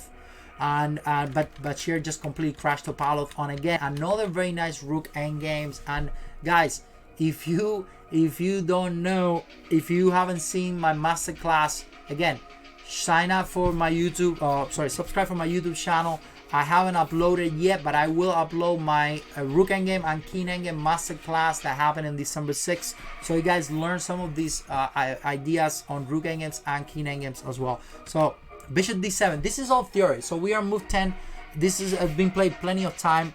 Rook d1, bishop b7, all of these have been played plenty of time. So I'm going quickly on this again because I want to show you the novelty. Bishop c5, rook d3. Again, you can find games on the database on this exact position. Now black makes the first novelty. Unfortunately for Topalov, was a bad one. Before, other players, other 2700s have played bishop e6, and it gave black some interesting positions because white can play rook d1 and then b6 and king b7 is how usually black goes on those positions. Instead, Topalov goes b6, possibly a little slow, and then bishop e3. So this is where everything, when the actual game begins. And we are on move 17, so 14 moves later, Topalov had to resign on a rook endgame. So pretty cool game again by Bashir. So bishop takes, rook takes, h6. Now what's the idea on these type of endgames? For those of you who don't play the Berlin, the idea and the reason why white is better here is because you got these 4 pawns versus 3 on the right side, on the king side, when black has a 4 against 3, but these guys here are double. So any endgame, if you disappeared all of the minor pieces, so knights, bishops, rooks, and you only leave kings and pawns on the game, white is basically up a pawn, because 3 pawns can stop 4 or 5 or 6 or how many double pawns. But these 3 pawns cannot stop these 4 pawns because they're not double. So white is practically winning here. So rook d1, c5, knight h4, and now this monster knight is going to f5, and after g5, which was also not a very good move, it would have been better to play g6 or bishop e6, not to give up the knights, the bishop so quickly. You can see how Topalov just created a pass pawn, and this king unfortunately is cut off. And again, a very typical technique or application of rook endgames is cutting off the king. Whenever you can cut off a king, that means the king won't be able to block these pawns from promoting. So that means your rook's gonna be passive, and that's why this is so easy for black. Now we're move 21, right? King b7. Now the king becomes active in the right place, not here. It doesn't matter what you do here. There's nothing for this king on this area. So black goes rook takes. Great. Let's trade more. Boom. King f3. I don't care. You cannot get active because this pawn is too strong and is unstoppable. So I'm gonna distract your rook. and your king with this pawn while I go catch these other guys. Very easy, very nice endgame. So c4 was played, trying to create something. Not really. Rook e4, and that move is not even necessary, but okay. Finally, we just go up, get those pawns. When the king gets even closer, boom, e6. You have no time, unfortunately, to get in front of the pawn, which makes this rook passive, because the only move is to stay on here. And then king f5, black goes there, e7, king e8, only move to try to go. But the problem is that your rook is just completely stacked. And after king g6, Bashir wins the game. Topalov resigns because black cannot stop the idea of king g7, and white won a very nice game. Bashir, who unfortunately didn't go that far, I think, on this tournament. I think he lost to, I don't remember to who, but he lost to someone. But a very nice game by Bashir, and yeah, congrats on that victory. So from this one, we're gonna be jumping into the Ukrainian Championship, where we are gonna be seeing 4 games. Congratulations to Evgeny. I think it's Evgeny Setumbeliak. I'm sorry. Let me tell you exactly. Stembuliak. Sorry, it's a very complicated name, but he won the Ukrainian Championship, and not only that, he is the Ukrainian champion today, but he's also the World Junior Champion under 20. So a big talent coming up for Ukraine there. He's he won this year the World Junior Championship, and he won the Ukrainian Championship. Which one is harder? Well, I think definitely the Ukrainian Championship. Actually, yeah, I think the Ukrainian Championship is a lot harder to win, and I think everyone in that tournament was 2,600 or more. Very strong tournament, probably one of the hardest championships in the world for sure. And congratulations to him, very young talent from Ukraine, and we're gonna see the last 3 games of today masterclass are gonna be about him. But before we jump into his games, which are amazing, we're gonna see the Krivorushko game versus Alexander Moseyenko. I played one of the Moseyenko a long time ago, and we drew on the Canadian Open. He used to be a 2660 player. He's melting a little now with 2620. But he's been a 2600 player for a long time. Now this game was very cool of Krivorushko, following that same game that we saw of Nebo, where he goes with the bishop c4 and another anti-pelican. Moseyenko was definitely gonna play the pelican. In fact, this is what I played when I played him back in the day in 2006. I played this same line, and it was a very good game.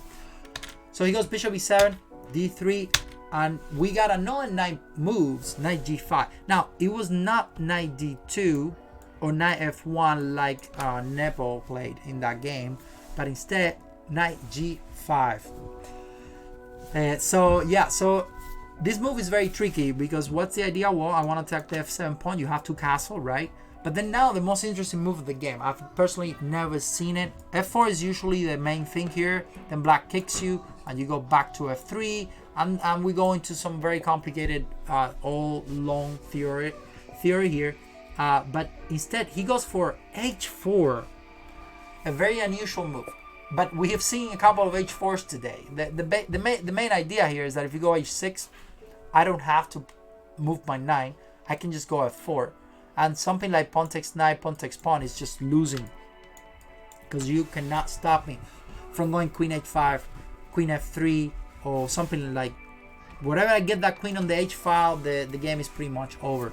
So after pawn takes pawn, bishop takes f4, something like this would have been better for black than what happened in the game. Instead, he goes knight a5, which is completely out of what black is supposed to be doing on this position. Is getting he's getting the bishop. That's a good idea. He's getting the bishop, but he's taking a lot of time and is not using any development. He's also not kicking this knight. So white goes f4 as expected. Knight takes pawn, knight takes bishop, pawn takes knight. Now white has a lot more space, and really based on the pawn structure, the white bishop is not the best bishop. So once again, I think black best move was pawn takes pawn, but then e5 looks very dangerous.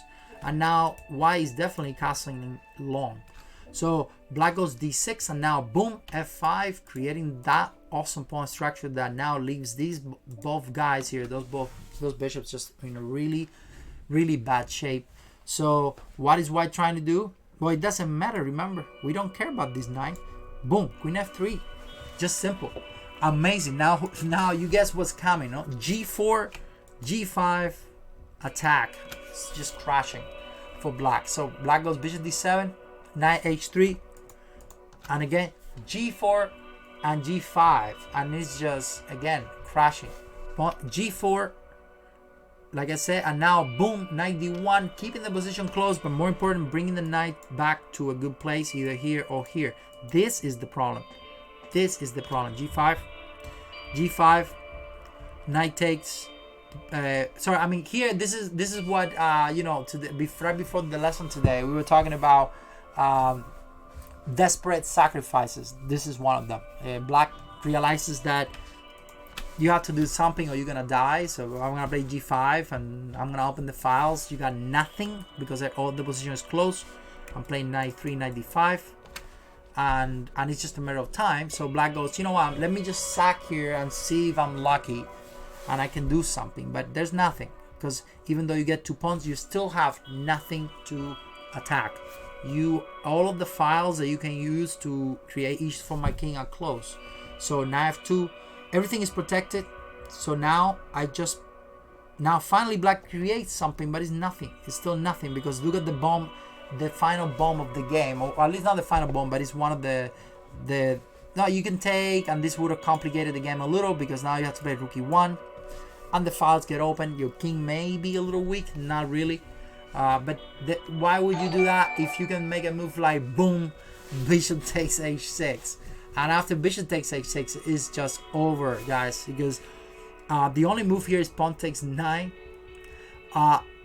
But yeah, desperation sacrifices are just yeah, this is what happened in this game. Pawn takes knight, but then queen h3. As you can see, it is over. I mean, the h file is too much for black to handle. Now if you go pawn takes h6, for example, I can go queen takes g3, and now I just simply go king g3, and as you can see, bishop takes rook, queen takes rook. And can you tell me how you're gonna stop me from queen h8 or queen h7 or any move basically that will mate you? There's like a million ones here, right?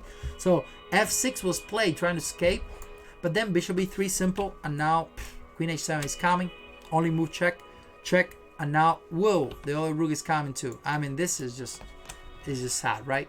So black tries to get out of here, but boom, the final double exclamation mark, rook h1 double, and then black resigns. Of course, if you take the knight on g6, there's nothing you can do, because the knight or the queen, because how again you're gonna stop the rook on h8. So very nice game by Yuri Krivorushko. I think he's definitely one of the best players in Ukraine for a long time, and again, amazing tactics against Moiseyenko, which by the way was the victim in some of the next games as well.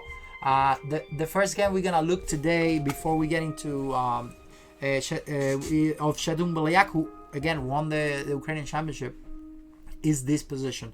A very weird looking position for black. Is definitely slightly worse. White has more space, right, as you can see, and black made a very good move here in this game. So black goes knight. So black has a little bit of an issue on space. So if you are having issues on space, guys, you should trade pieces. It's a good way of getting out of that. So the first move he does is extremely good. It's knight h7, and he plays queen e2, and now black goes knight h7, and then it becomes very obvious, right? You're trying to play the move bishop g5, and after bishop g5, you're just trading that bishop, and you're doing really well. So it's a great opportunity for black to trade the worst piece, the bishop. Now white plays very well, of course. He's a great player. Rook c2, and white just simply double the rooks on the weak pawn. Why not? Bishop rook c8 protects the pawn in case there's a move 9, and now g6. One thing that is really one of the few things black can do here is that if you want to do something, you're gonna have to play some f5 here. Otherwise, what's your next plan? What are you trying to do? So if you play f5 without the pawn on g6, you are creating an isolated pawn on e5. So you don't want that. It's bad for you. So you play g6 then. Now f5 becomes a little more dangerous because pawn takes, I take with the g pawn, and I'm creating some central counterplay. So black goes bishop takes, queen takes, and now black already improved a little. It's not big, but it is definitely an improvement. You got rid of that horrible bishop that was doing nothing. So bishop a4, trying to trade the good bishop, the black good bishop for the bad bishop. No, b5. Leave it there, and now f5. Finally, now black is getting something. This would have been a much better. Why obviously make some mistakes, otherwise you don't lose. But you can see how black created some real contemplate, right, on those pawns. Now here, at any point, white can play knight d1 and get that pawn pretty much. Or you're gonna have to go back, which makes the position pretty bad. But this would have been playable for black and white. It would have been a complicated game. Instead, white goes queen d3 and he goes queen h4. This whole plan here to me was very weird, but you can pretty much see what's coming, right? There's a bishop takes h3 bomb that is coming at any point, and all black is doing is actually preparing for it. So black is getting all the pieces set up so that at some point I'm gonna do bishop takes h3. And now white makes a huge blunder because it goes knight e2, which doesn't really help with this, with stopping bishop takes f2. White could have played knight d1, and that way whenever you sack, you don't have knight f2 check. Well, white goes knight e2, and boom, bishop takes h3, g takes h3, knight takes h3, and again white makes another mistake because of course you have to do them. I'm threatening knight f2. The best move would have been queen c3 to stop the knight f2, and that position would have been okay for white. Instead, white goes knight g1, double question mark, and now the simple knight f2, rook takes, and now you got a position where black has a rook for a bishop and a knight. But it's not just that, it's the pawns, guys. The expansion on the queen side, on the king side, and then the fact that the knights are completely stacked here, and this bishop is also not very good. So black sadly has practically a winning position here. Now you have to be careful because you need to push those pawns in the right way. As you can see, white managed to not let you do g4 so easy, so black have to set up the pieces in a way first, but it was a matter of when to do it and finding the good time to do it. But at the end, after moving some really random moves, right, which I think they were trying to do for getting to a time control, finally black makes the move, boom, g4, and this king does a great job protecting the pawn e5. So as you can see, g3 is coming, and it's just a fantastic position for black. So pawn takes pawn, and then bishop takes g4, rook takes g4, and here we go. We are actually winning on material now, and on top of that, white, as you can see, has nothing. Now, of course, this required some really nice calculation by Chetan Bouliak, and he ends up winning this game very easily after he takes the knight. So queen c6, king g5. Now you just have to avoid the checks, and you're up at knight, and then he did, and now white resign is made in a few moves. So a very nice game, very nice comeback, because the position looked horrible, and everything started with one idea: trading the bad bishop for the good bishop. Then started with the idea of then later was g6, trying to go with f5. Then later he created the idea of bishop takes h3, and he did it. And then he had a winning position which he materialized. It was a very nice game, and of course it's not easy to beat a 2670 guy with crashing tactical moves. So amazing game by him. And with that, we're gonna jump into the next game, and it's actually gonna be the last one. He beat wait, what? Did I jump in something? Wait, Bolokitin. Okay, Chetan Bouliak versus Andrei Bolokitin. Fantastic game by Chetan Bouliak. Which, by the way, I've played him plenty of times on chess.com. He plays there a lot. And last time actually right after the World Junior Championship, I beat him 3-2 on blitz. Well, but it's still 3-2. So I beat the world junior champion and the Ukrainian champion too. But anyway, blitz is not the same. He's a very strong player. So d4, knight f6, c4, and we're gonna go through the opening again pretty fast because again, when I go fast on these things is because these are positions that have been played a lot already. And if you need more information, just make sure. Oh my God, that's really funny. I beat him 3-1. Okay, awesome. No way. So I am the last person. I basically disappointed him. That's awesome. Yeah, I beat. You see, it was like a month ago. Nice. So a month or two. Yeah, that's really cool. So this position is slightly better for white, but there's so many games in the database, and you're gonna find a million draws and maybe 1 or 2 wins for black, 1 or 2 wins for white. Very solid. That's really cool. So rook d1, but I think this game was fantastic. Andrei Bolokitin is one of the biggest theoreticians in chess, and that includes all players, 27, 20, 800, doesn't matter. This guy knows a lot of theory. He's very aggressive. He knows his stuff very well. And this position he played very well as well. So d5, pawn takes, and this is what you get here. If you look at more games, you're gonna find that the typical idea here for white is the creation of this passed pawn and the creation of possible threats on the king's side. Now, white has a lot worse pawn structure because white has 2 isolated pawns, and this pawn specifically is very easy to attack. So white wants to trade, black wants to trade pieces. So trading rooks, queens, as much as you can is good for black, especially the queens, because if I get rid of the queens, then your initiative is gone.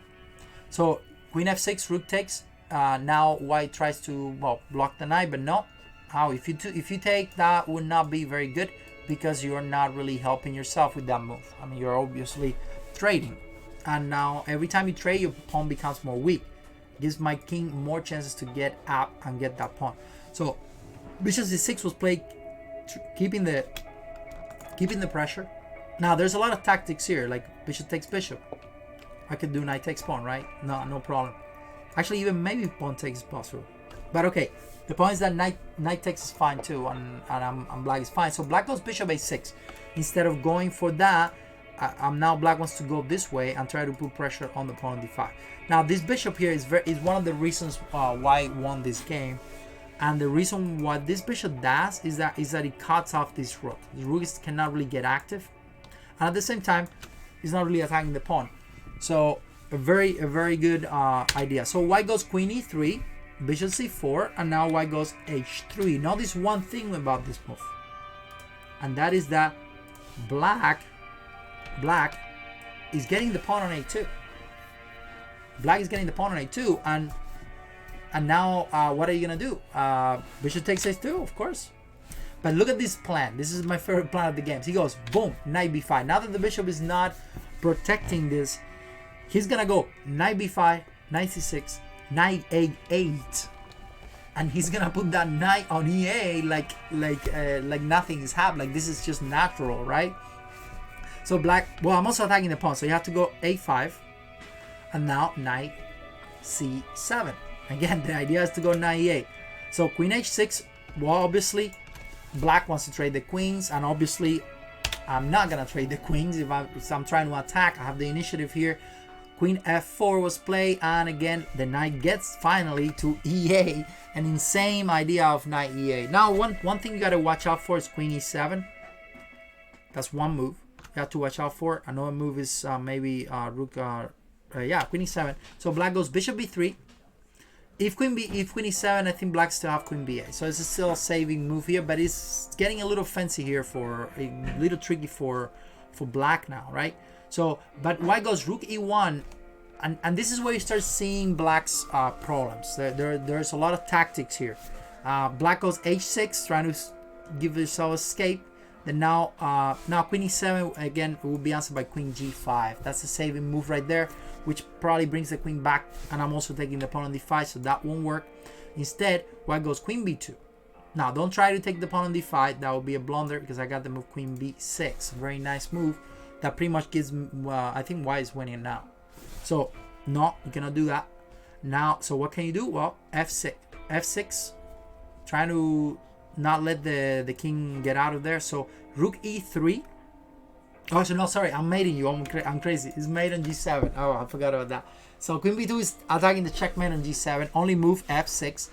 Rook e3, amazing move, sacking the rook for the bishop, of course. Now, if you do bishop takes d5, you lose because I go queen takes b6, knight 4, and then rook f3. No, actually, what was the move? Bishop d5 loses for another reason. What's the move here? Bishop takes d5, queen b6. Yeah, it's just rook f. Wait, queen. I forgot why this is losing, but I don't remember now why. I think it's just bishop takes or maybe some pin like queen a2. If you just do this, right? Bishop d5, bishop takes, rook takes, and maybe just queen a2. And then no matter where you go, I just go knight c7, right? And I think that's just winning because I get the rook. So something like that. It was just completely winning for white. So see, he goes, but the only move here was a4. Now this move is very difficult to do on that position, where you cannot really take. You have to kind of wait for it and play a4, which makes sense, protects the bishop. I would have played a4.